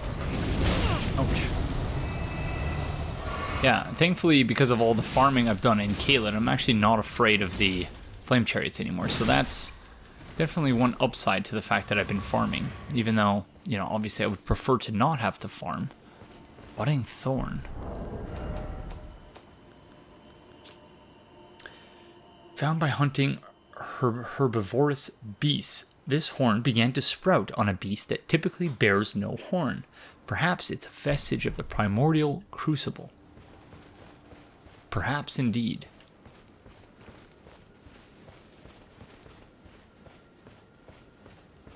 All these bannermen are heading up to the Church of Vows for some reason. Hi, friends. Oh.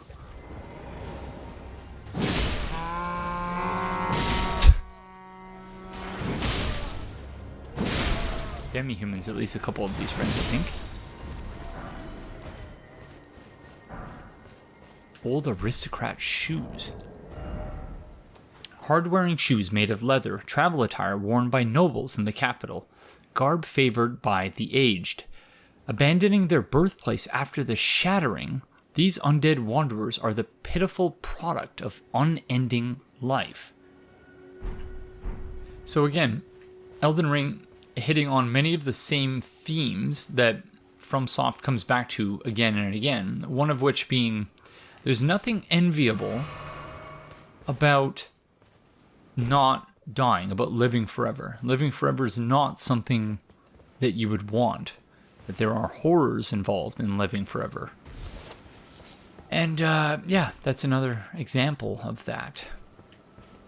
And of that theme being expressed in a FromSoft game.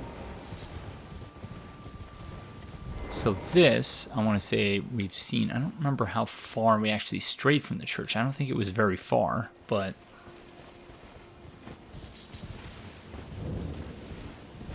Hi, turtle friend. Okay. Wasn't there a chest somewhere we needed a key for? I think that was in the Academy of Caria, so... Nothing really going on there.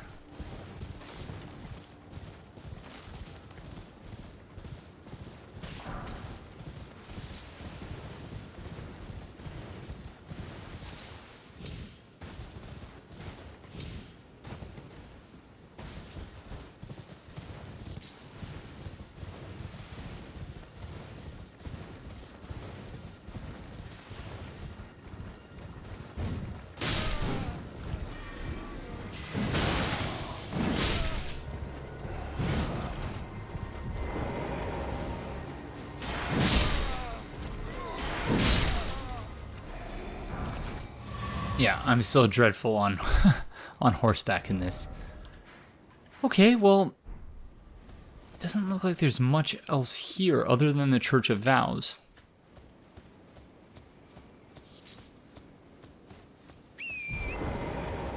And a whole bunch of analog drift. And a bunch of those who live in death.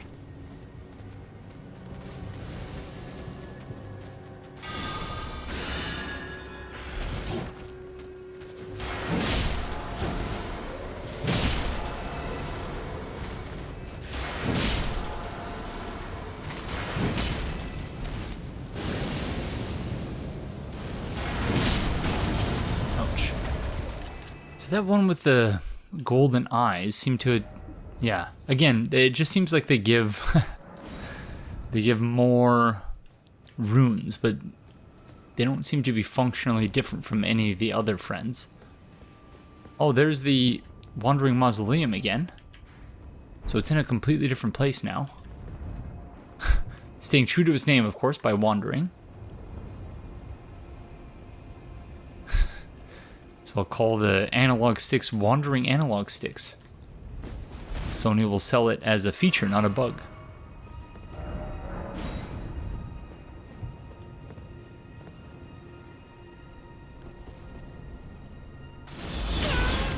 Ouch. Okay.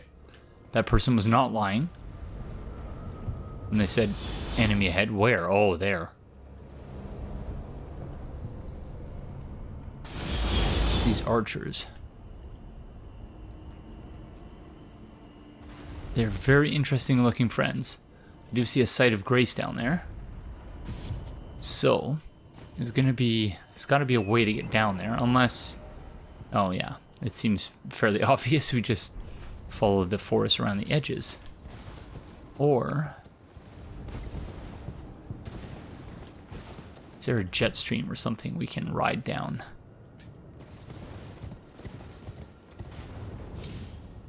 Or we'll just take the gradual route. Works for me.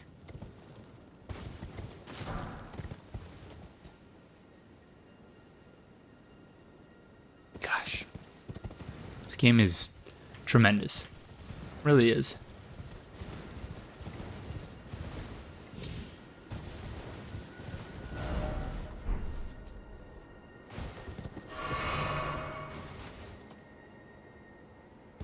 I don't know if it's worth it actually going down back to where that forest area was. Oh.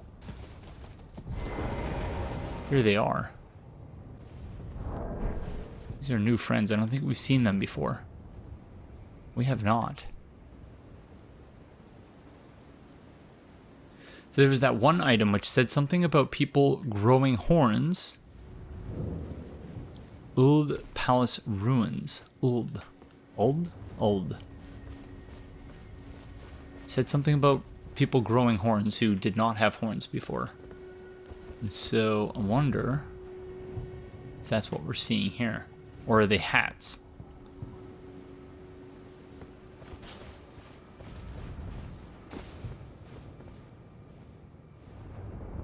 Might have been worthwhile to go through that forest. Decisions. I don't think I'm gonna bother, honestly. You know, I'm gonna stay true to the whole point of this. Oh gosh darn it. The whole point of this playthrough, as far as it being a blind playthrough goes, and the whole idea that our build is named Regret. I need to stop being so afraid of missing things and just enjoy the game. I say that, it's probably not going to help, especially not with this analog drift, but wow, that's getting more and more annoying by the minute.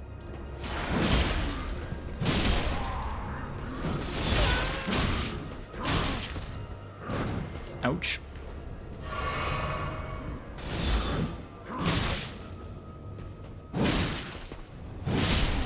Yeah, they are big and strong friends.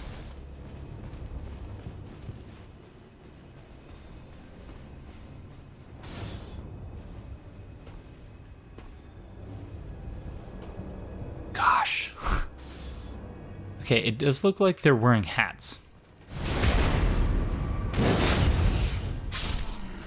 But I'm inclined to believe that it's not an accident that we found that item here.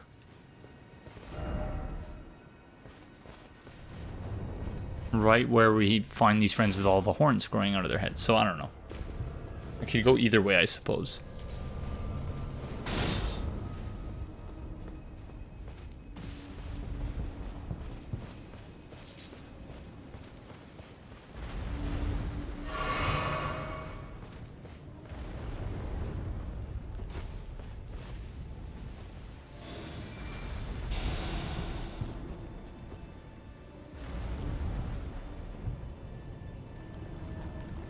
What's happening here? Hearing a very loud noise, unless that's just the wandering mausoleum. It may very well be. Yeah, I think it is.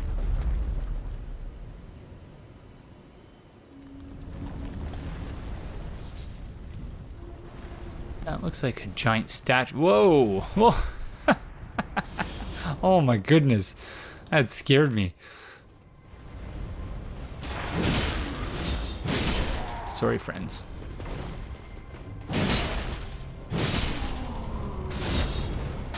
Ouch.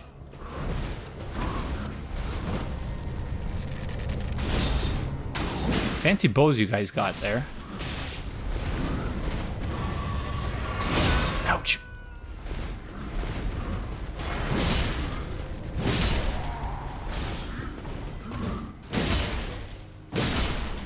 Whew.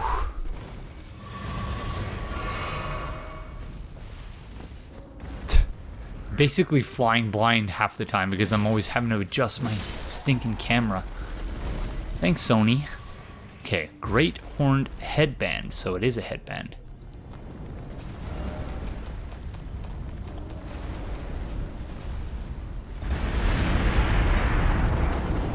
Uh-oh.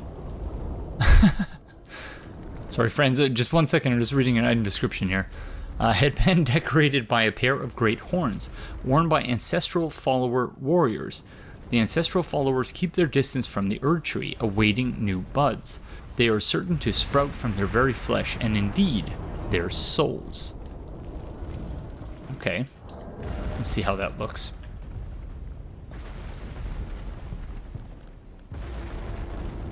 It somehow got worse stats than this.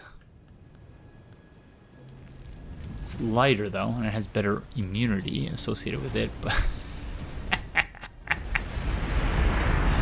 oh man, that's a tough one to not put on. Yeah, you know what? It's too good not to wear. Yeah, we gotta use it. Okay, there's a Site of Grace there. Was there an item here we needed to pick up though? I don't want to respawn everyone.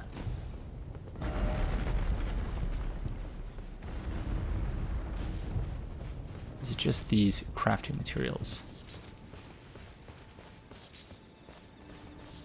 Of course, it's just crafting materials. Okay. Annoying, but that's okay.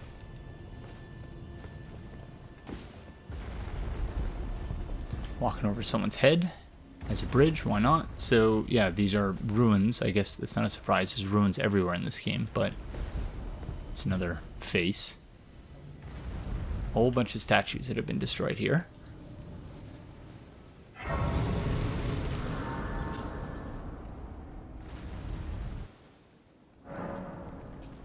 Ruined Labyrinth. Sounds about right. What do we have in terms of runes? 26,000. I think we need... we need 40,000. What is it? 40,385 to level up. I might actually try to do that now.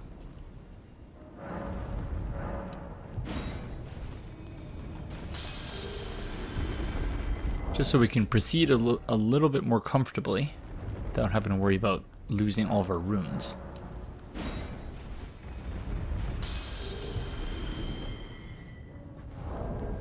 Thankfully, we have more than enough runes to do that.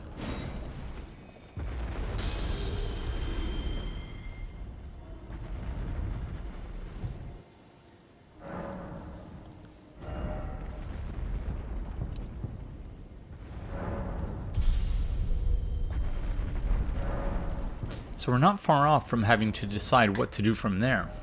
Because I think our goal was to get 30 vigor, 40 endurance, and 40 strength. And then from there we can decide maybe we might want to put a few more levels into mine so we can get more 8 FP or something. I don't know, I haven't decided yet.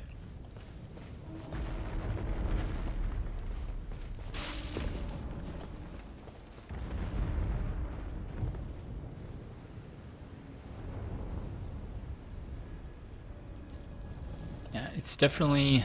I guess I'm not surprised that this place is called Ruin... What was it? Gosh darn it. Ruin Labyrinth. Because it's definitely labyrinthian.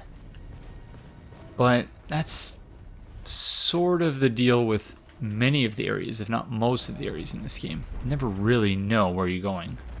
Or at least I don't. That could just be me being bad at the game, but I'm not sure. Whether it's me or whether it's the game. Or some combination thereof. Probably a combination.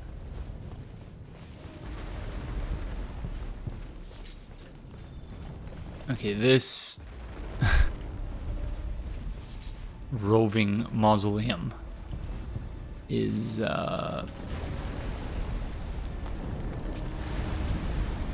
it's jumping.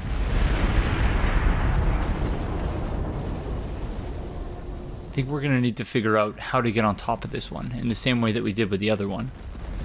Again, this is probably, I would imagine, meant to be a nod to Shadows of the Colossus.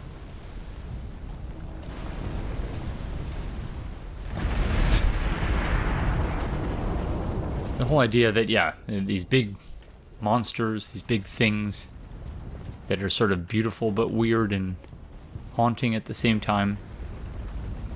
And you need to find a way to board them, essentially. And do whatever else you're going to need to do. Defeat them in one way or another. I don't know if defeat them is quite the right term to use in this context, but...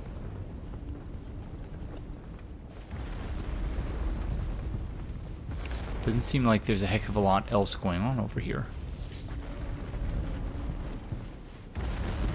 But how the heck?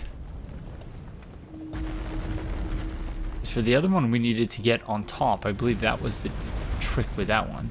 Is this going to cause an AoE effect? Probably does. It's going to hurt a lot, isn't it?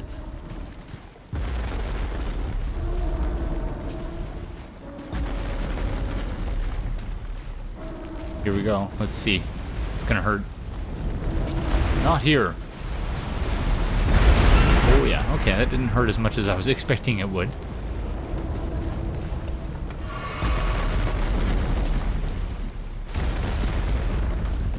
so we'll need to figure out how to get up top there. Looks... Up there, up there... Oh, there's another one? What? Okay, that's interesting. Now, will each one give us an opportunity to duplicate a great rune, I wonder?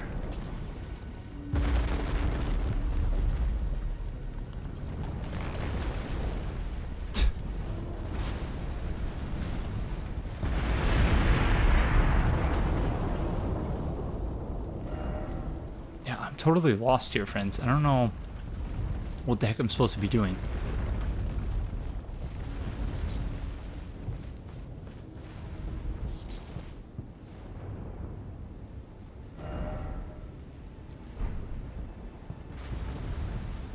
Okay, other than going up this way over here. Seems to be the only really obvious path forward.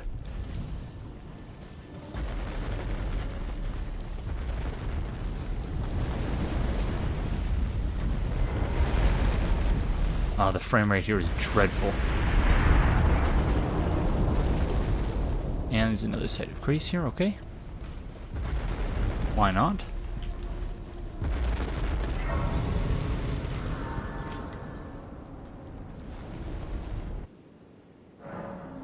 Mausoleum Compound, okay. That makes sense. There's a whole bunch of wandering mausoleums here. And a compound is a place in which you have many of them, I suppose. Didn't expect jumping, I don't believe it. Time for dog, meaning, I assume that means the horse, Torrent. Behold dog, okay.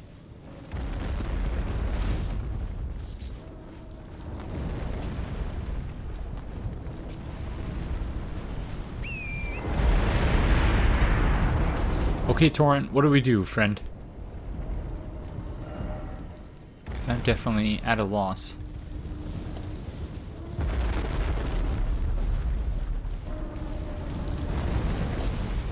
Okay, there's some more of those friends.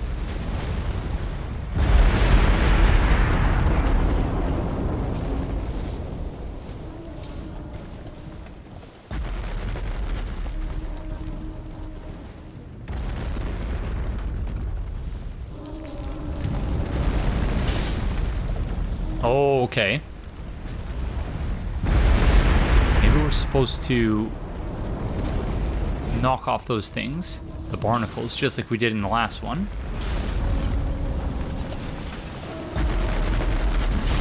And that will get them to stop. Uh-oh.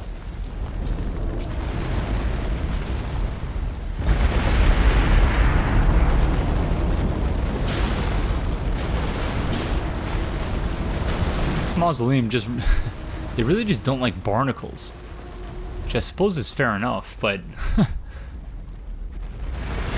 okay. Shout out to that message, without which I don't think I would have ever figured that out on my own, just being honest. Don't think I could have managed that.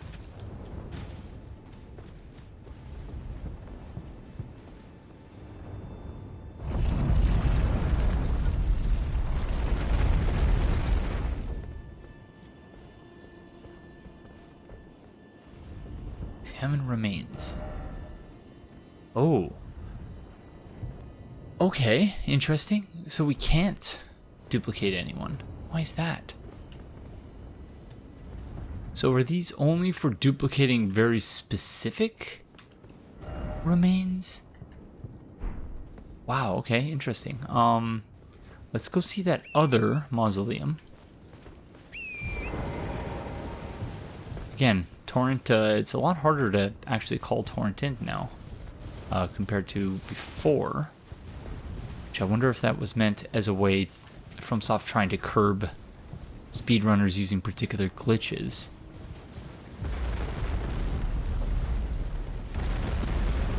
Hopefully the dog works for us here, quote-unquote dog. Yeah, it looks like it's the same thing here.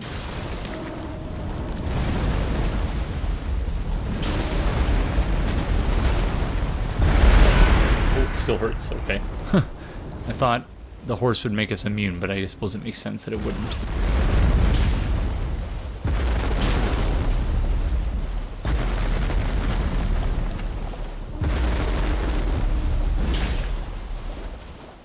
Uh-oh.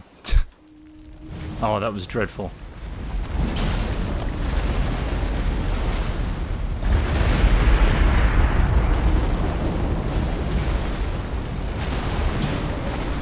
I'm no good on the horse. I'm gonna be dreadful at that tournament if we ever make it. The one that's being held in Caelid.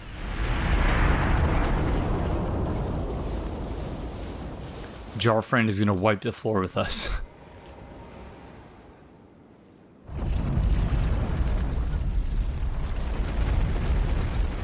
Okay, let's see. Yeah, wow, okay. So we don't have the remembrances that are capable of being duplicated here.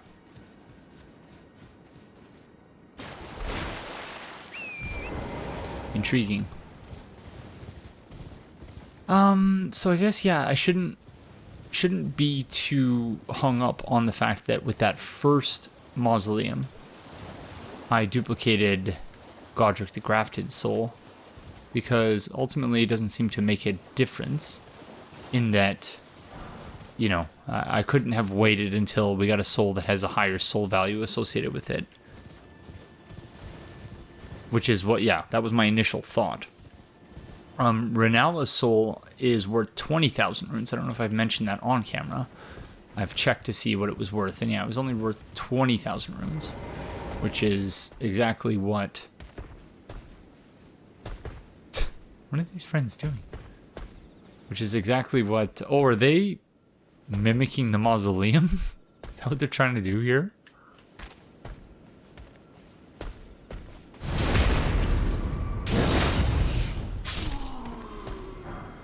Dwelling arrow.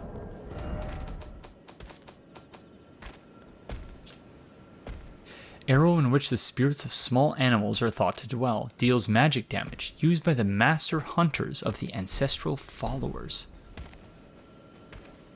You guys are master hunters, eh?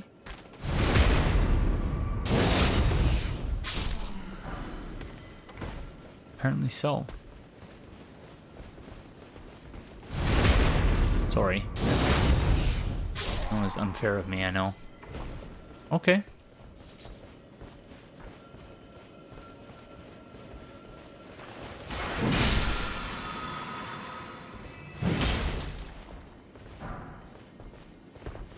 Oh no, I see a bunch of jars. That's never a good sign. Oh, and another Erdtree Avatar. Because why not? Why wouldn't there be an Erdtree Avatar here? Ah, that's dreadful. How far are we away from the site of grace? Thankfully, the Erdtree Avatars always seem to have a stake of Marika right next to them, but... What are they all doing?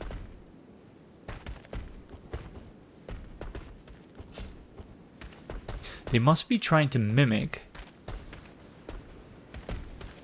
the mausoleum. That's the only thing I can think of.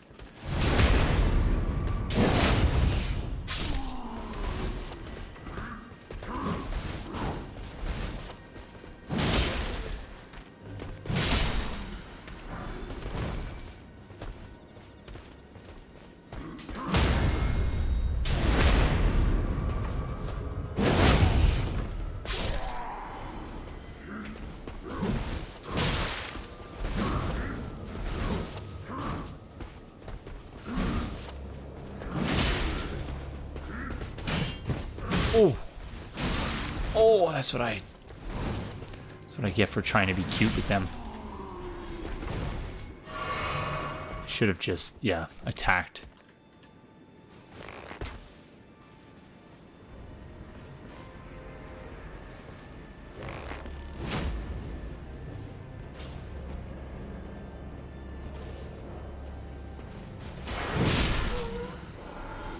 Okay.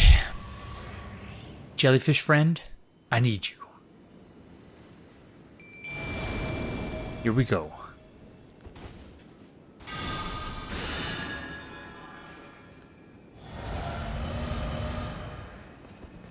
Let's do this.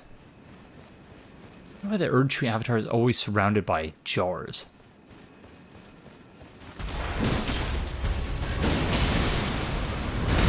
Ouch. That one hurt.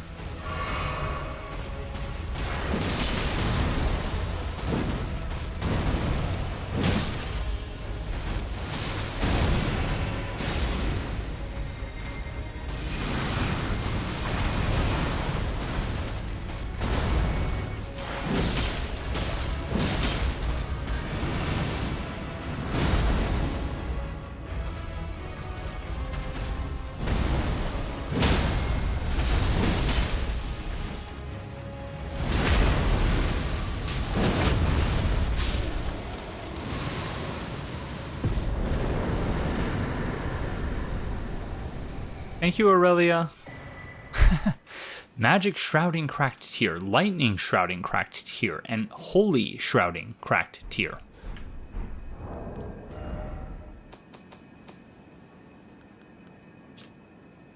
A crystal tier forms slowly over the ages where the Erdtree's bounty falls to the ground. Can be mixed in the flask of wondrous physic.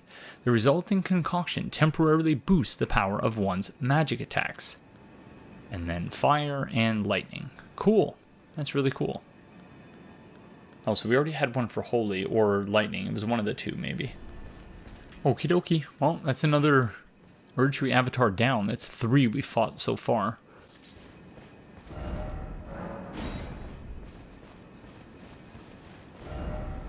Praise the Erdtree indeed.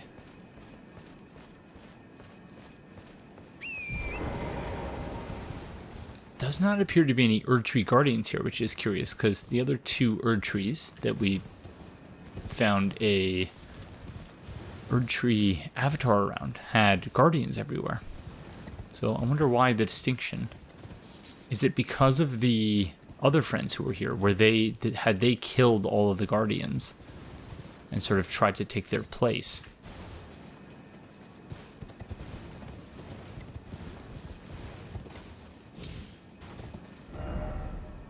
Okay, doesn't really seem to be much else here. These are all... Looks like an encampment of some sort here, but I don't think that's the ruins, is it?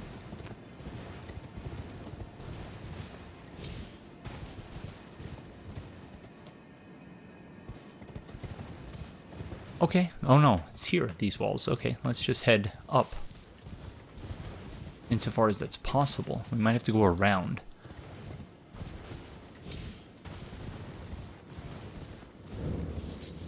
It's funny there was ever a time in this playthrough when I was like, hey, you know guys, I don't really like using a horse in a Souls game. It doesn't feel natural, you know? Because now it just fits. It feels 100% natural to me, other than the movement. Like, the movement I find problematic, but that makes sense. It probably should be problematic, because you're not, you know, you're directly controlling your own character. Your character is effectively your avatar. You shouldn't also have perfect control, I don't think, over your horse. This is going to explode, this one, it looks like. Oh, come on.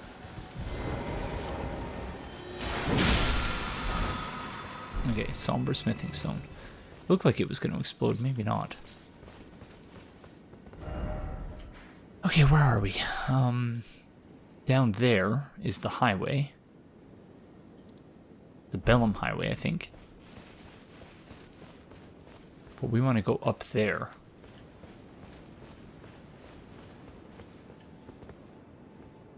Yeah. Okay, need to figure out another way around, it looks like.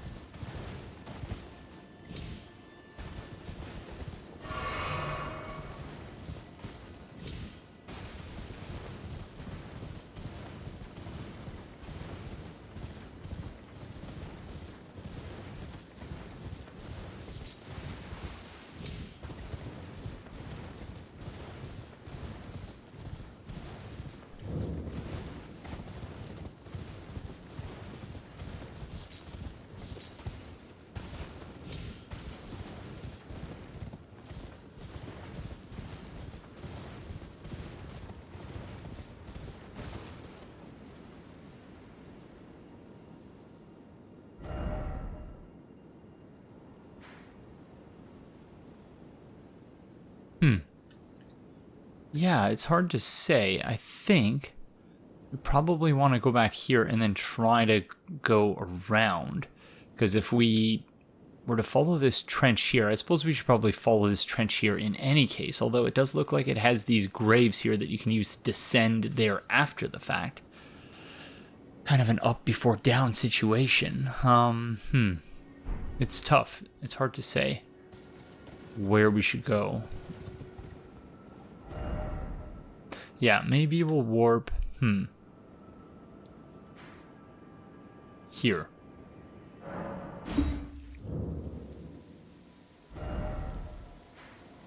And we want to try and head maybe in this direction.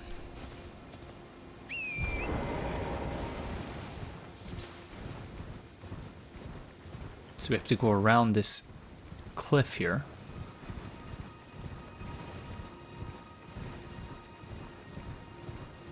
Although, is this a place we have already been? I think it is. Yes. Okay, so we can't. Oh.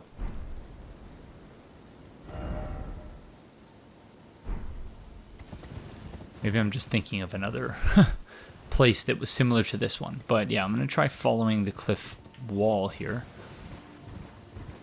so to speak, and see if there is any way around. It doesn't look like there is.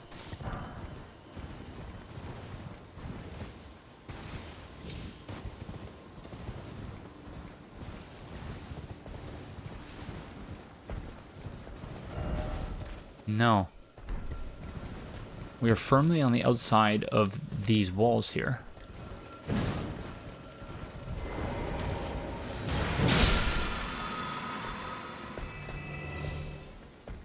Okay. Let them stomp on the ground in peace.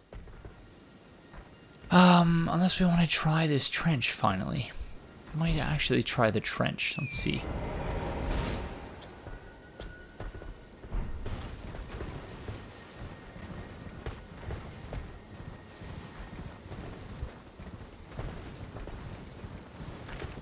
Keep on stomping, friends. Should put put these guys to work in a vineyard or something. I'm sure they'd make some tremendous wine.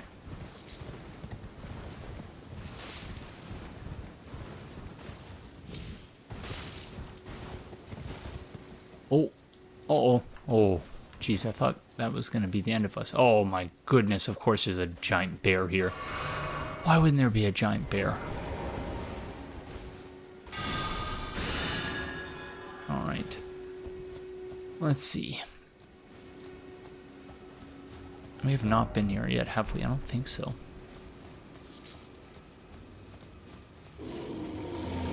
Okay, they see us right away. Hello. Oh, I thought I dodged that.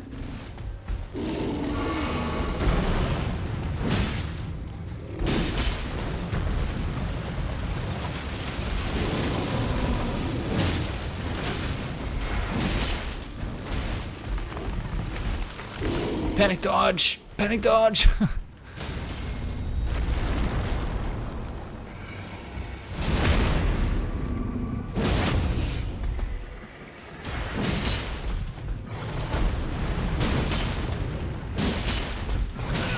Oh. Rip, friend, I'm sorry.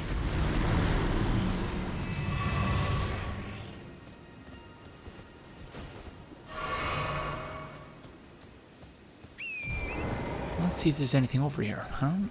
It's not really looking like there is.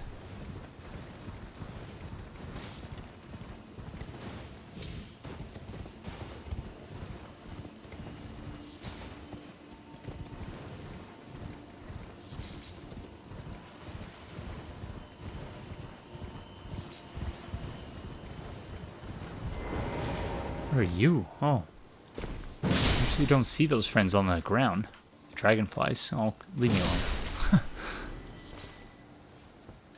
Okay, some sort of like stone tablets here. Or are these graves? They might be graves. Again, this looks like a place you're supposed to descend after being up in another location, but I don't even know how to get up there, so It's hard to say, you know, we should just wait. Oh, what the... That's intriguing.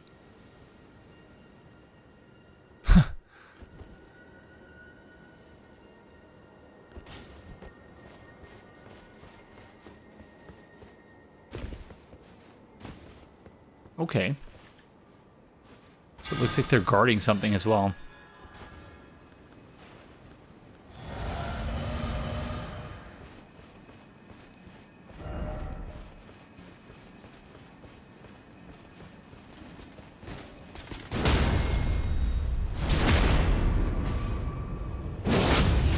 So these friends are like the equivalent of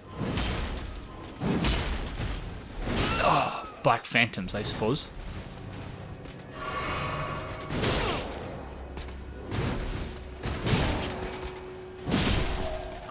Okay, that was much closer than it ought to have been. He was building up something. Yeah, I not fully memorizing the... Oh. Not fully memorizing the status effects yet. I want to say that that is possibly... Is that rot? I don't remember. Anyways, let's light this and have a quick rest.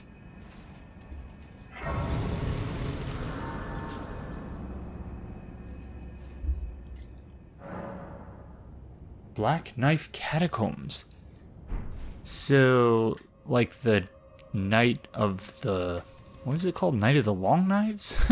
I've already forgotten. Does his friend respawn? He does. Okay.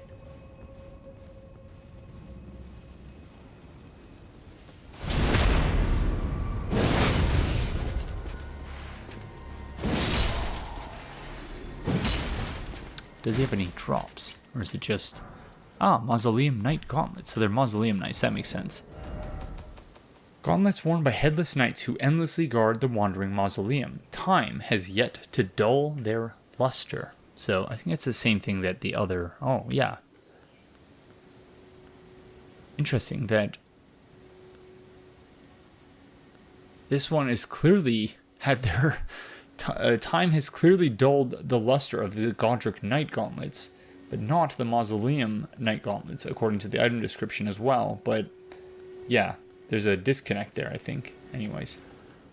Okay, well, again, yeah, I think it looks like there is other stuff going on here. There's like a village or something, or some sort of fortification there. But obviously we're not going to be able to reach it from where we are. This is a tough one, because it looks like everything here is more or less impassable. So it's possible, and this is another way in which the exploration heuristic that I've proposed may be insufficient, in that, yeah, you can find yourself in a situation where you really just don't know where to go until you go to one of these areas, and then it opens up another path, sort of like what happened over here. So, not 100% sure where to go from here, I suppose. I've been avoiding the Caria Manor ever since we saw the hand. But, yeah. Looks like... Did we follow this path? Because, again, it looks like there's something here. Perhaps we should start here and go in that direction. Let's give it a shot.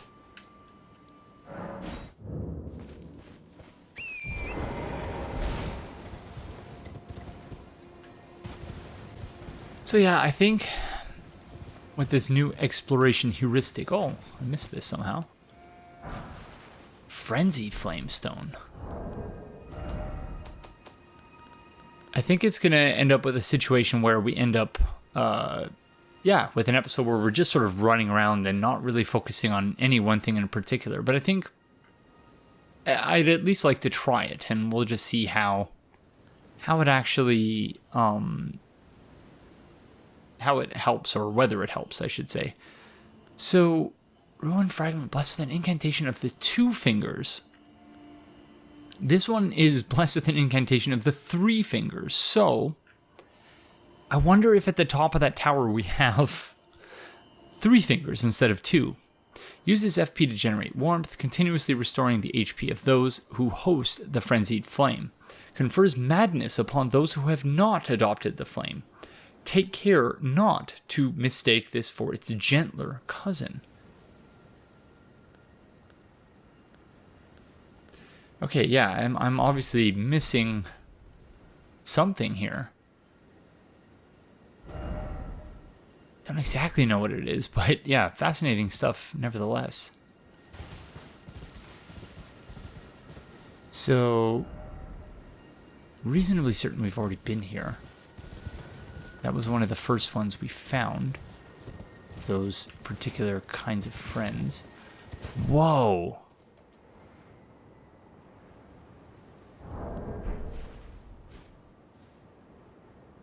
Okay, so it's another one of those giant friends that we saw. Where did we see him? There's a bear down there. Right, we saw the giant friend after when crossing the bridge en route to the Divine Tower of Limgrave.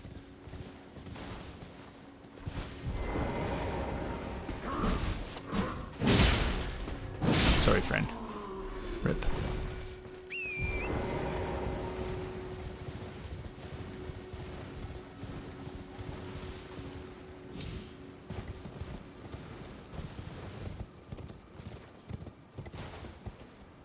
So yeah, there's something there. I don't know what that is, but it's a fancy looking building. I wonder if I say this only half joking. I wonder if it could be a planetarium or something.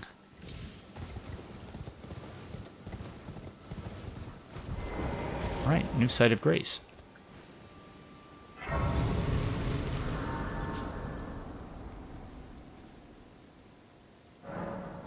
Eastern Tableland. Oh god, we've already got Jarberg. Now we have Tableland. Are they trying to tell me that some of these friends are actually going to be... Okay, so I think we've dealt with that little village there. Yeah, okay. We actually kind of missed this area over here earlier. But yeah, I'm really hoping that this isn't a place of sentient tables. But I suppose we'll see.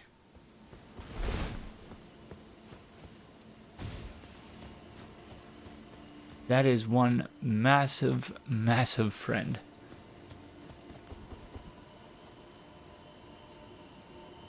What were they called? Sentries or something, I think.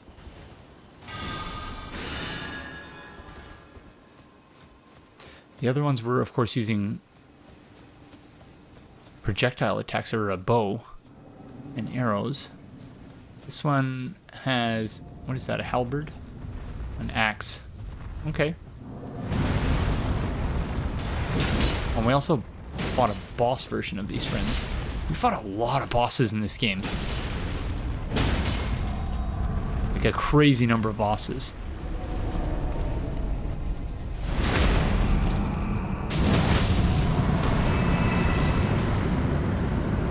Rip, friend.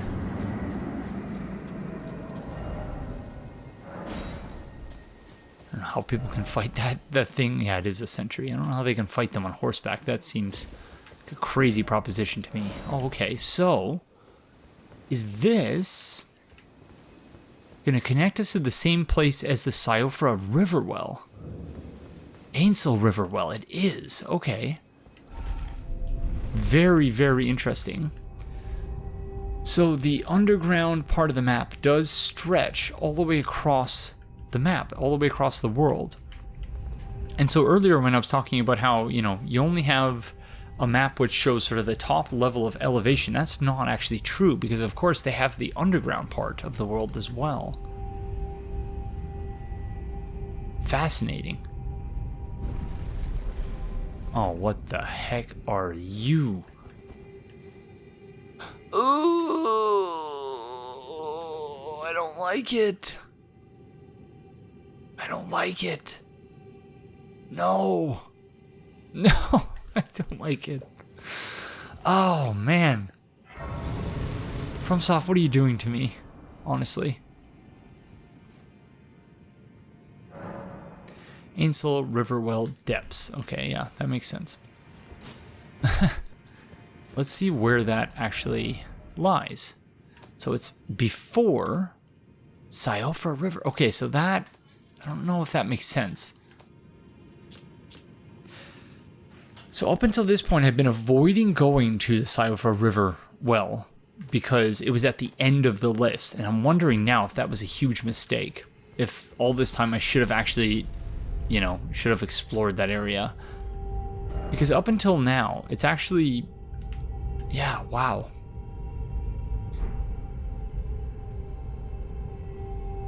I'm not sure.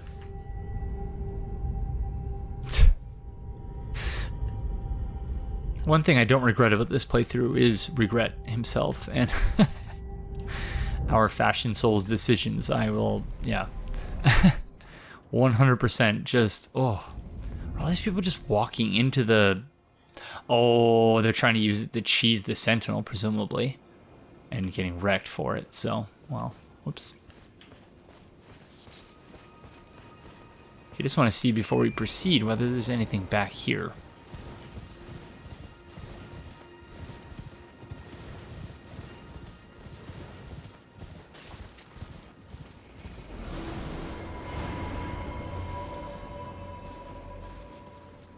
Well, that's certainly a thing.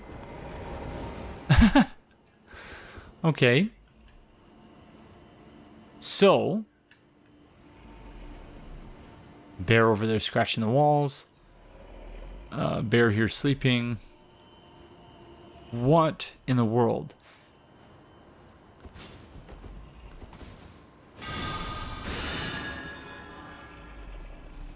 And try not to wake up the bear here.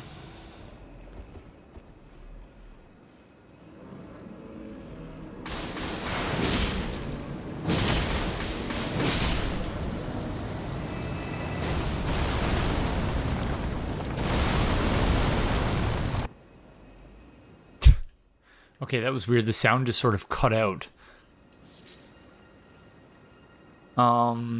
Okay, so that was an orb that was sort of a mashup of all of the different people? Like, yeah, I'm confused. Okay. Of all of the different sorcerers from the Academy of Raya Lucaria. So the Academy turned on the Carian royal family. It's a bit of info earlier in the episode that we learned about, but that I've not fully processed yet. And I don't believe that's something we were told previously. The Academy turned on the Carian royal family. I wonder what that's supposed to mean, and why, and how. Stone Sword Key.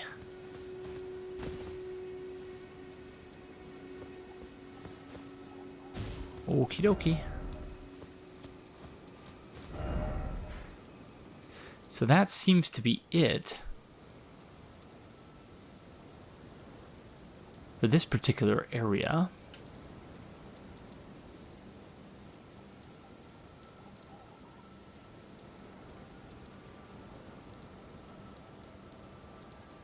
So the last thing to do here is to find some way to get up here. And then also to find some way to get up, where was it? Here. Because there's all of this stuff over here, but yeah, no clue at present how to get there. And it might be in one of the dungeons. So this is where we're supposed to go for story reasons, clearly, given the guidance of grace. Likewise here, that leads, I think this is the elevator. So maybe we should proceed to the elevator. The lift, the grand lift of Dectus, I think it is. Let's give it a shot.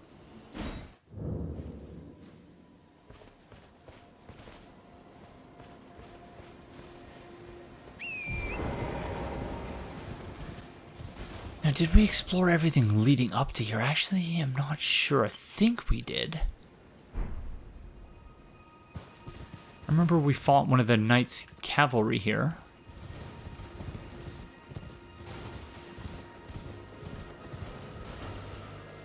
And yeah, we fought that. Yeah, okay, so we definitely explored all of that, certainly. So let's just head to the Grand Lift, I suppose. Again, in keeping with this new approach I committed to and sort of only partially followed in this episode. But I do think it has some promise in sort of keeping us on track and giving us a more efficient way of making our way through the area. This looks like one of the fire monks. And so a fire monk who worships fire might be willing to burn themselves at the stake as like some sort of sacrificial thing. Oh, okay. That's an interesting... They're shooting boulders at us. Probably should have expected that, especially based on the danger ahead message that we just read. No one wants us to get anywhere here. That's a bunch of bats. Probably not worth checking out, given that don't even see any items there. So yeah, enjoy yourself, bats. I'm good. Unless... Oh, unless... we can use that to ascend. Ooh.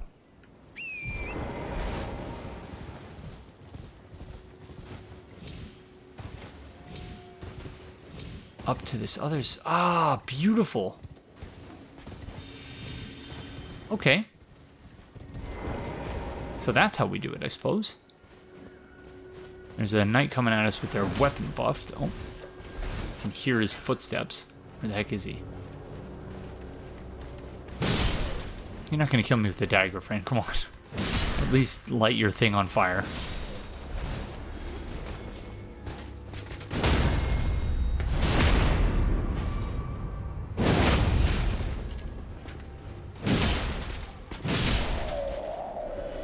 Rip fancy friend.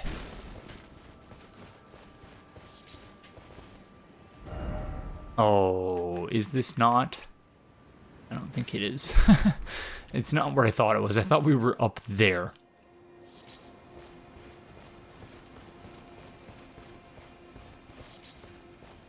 It looks like I might be wrong.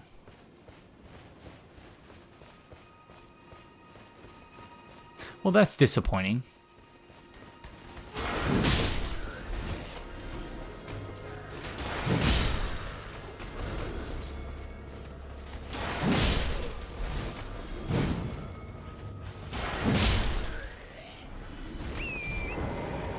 Okie dokie, well, I suppose this is just maybe for avoiding the boulders then that they're launching at us.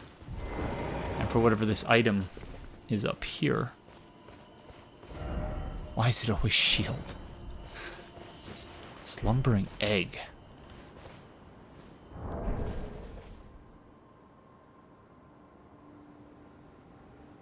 Oh, that's... Couple unloaded textures there. Why not? Gosh, every time FromSoft tries to fix the game, I feel like they break it even more, and the frame rate is dying.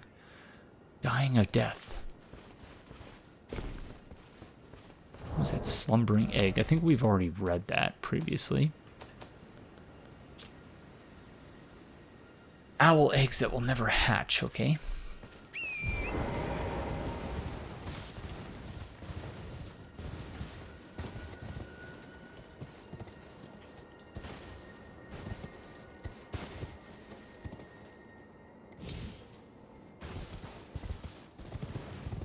Just try to outsmart them. If you can't outboulder them.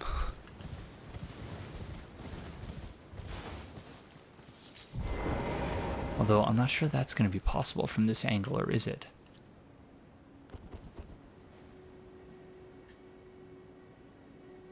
It's definitely an encampment here. I have a flame chariot. Wow, a whole bunch of ballista. Yeah, wow, boulders and everything. So this is definitely defending against something. Just defending the Grand Lift.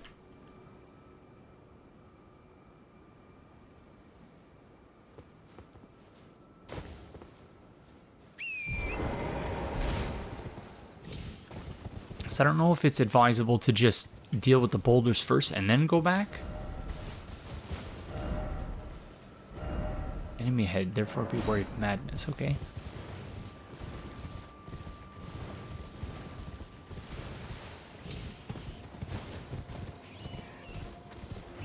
Oh, what the heck? Well, a whole lot of rats with fire eyes. So I'm going to assume they're being controlled by a fire witch or something. Oh my goodness, leave me alone. Scary.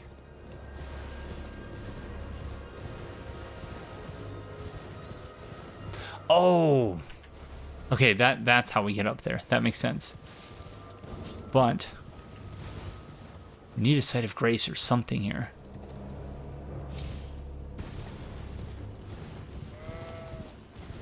I'm sorry, goat, I know.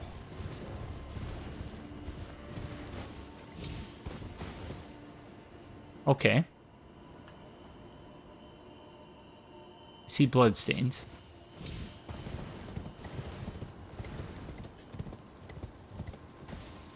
Thank goodness for Torrent. I don't know what I would do without Torrent. Again, it really puts in perspective my ridiculous comments from earlier in the playthrough about not wanting to use a horse in a Souls game. Frightening this place is. Grand Lift of Dectus, indeed. Okay. Oh, I should speak with this friend first. Oh, it's there somewhere. Another path leading back to the foot of the Erdtree. An ancient tunnel. Wonder if he's referring to the underground. Okay, we're definitely going to leave this for now because we don't have time. I've only got about 15 minutes left, if that. So, I think we're going to go back up in this direction and see if we can't reach that other area that appeared to be impassable earlier. And then we're going to have to return here in the next episode and go backwards, see if we can clear that town. This, I think, is a dead end. So we have to go up there. So yeah, obviously we're going to want to take out the encampments in front of the Grand Lift, see if there's any special items there or anything, or any pathways leading to another dungeon. And then, yeah, once we get to a point where we have seemingly exhausted all other avenues. Oh, okay, that's some sort of new frenzy thing. So that's what they meant by beware of madness. Smithing stone, okay, don't look at them. No, yellow ember, don't look. Okay, that's new.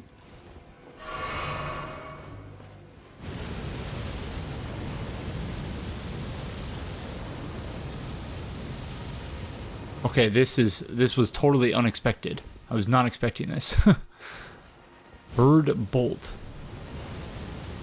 What is causing us madness here?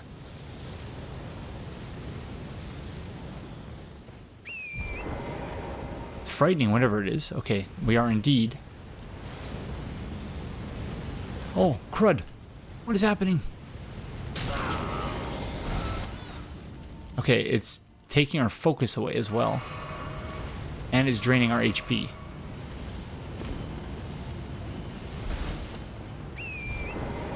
Just need a site of grace, friends, that's all. Frenzied Flame Village. Okay. Oh.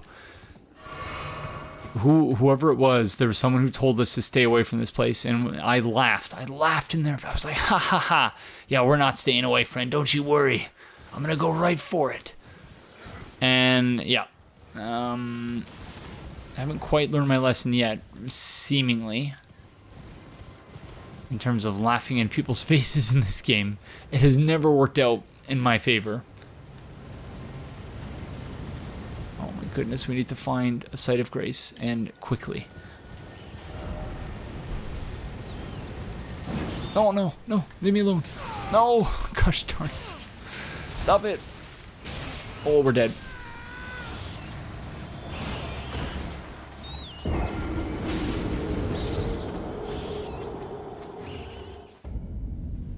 Okay, well, I think that's probably as good a place as any other. So thank you all very, very much for joining me, and I will see you in the next one. Bye.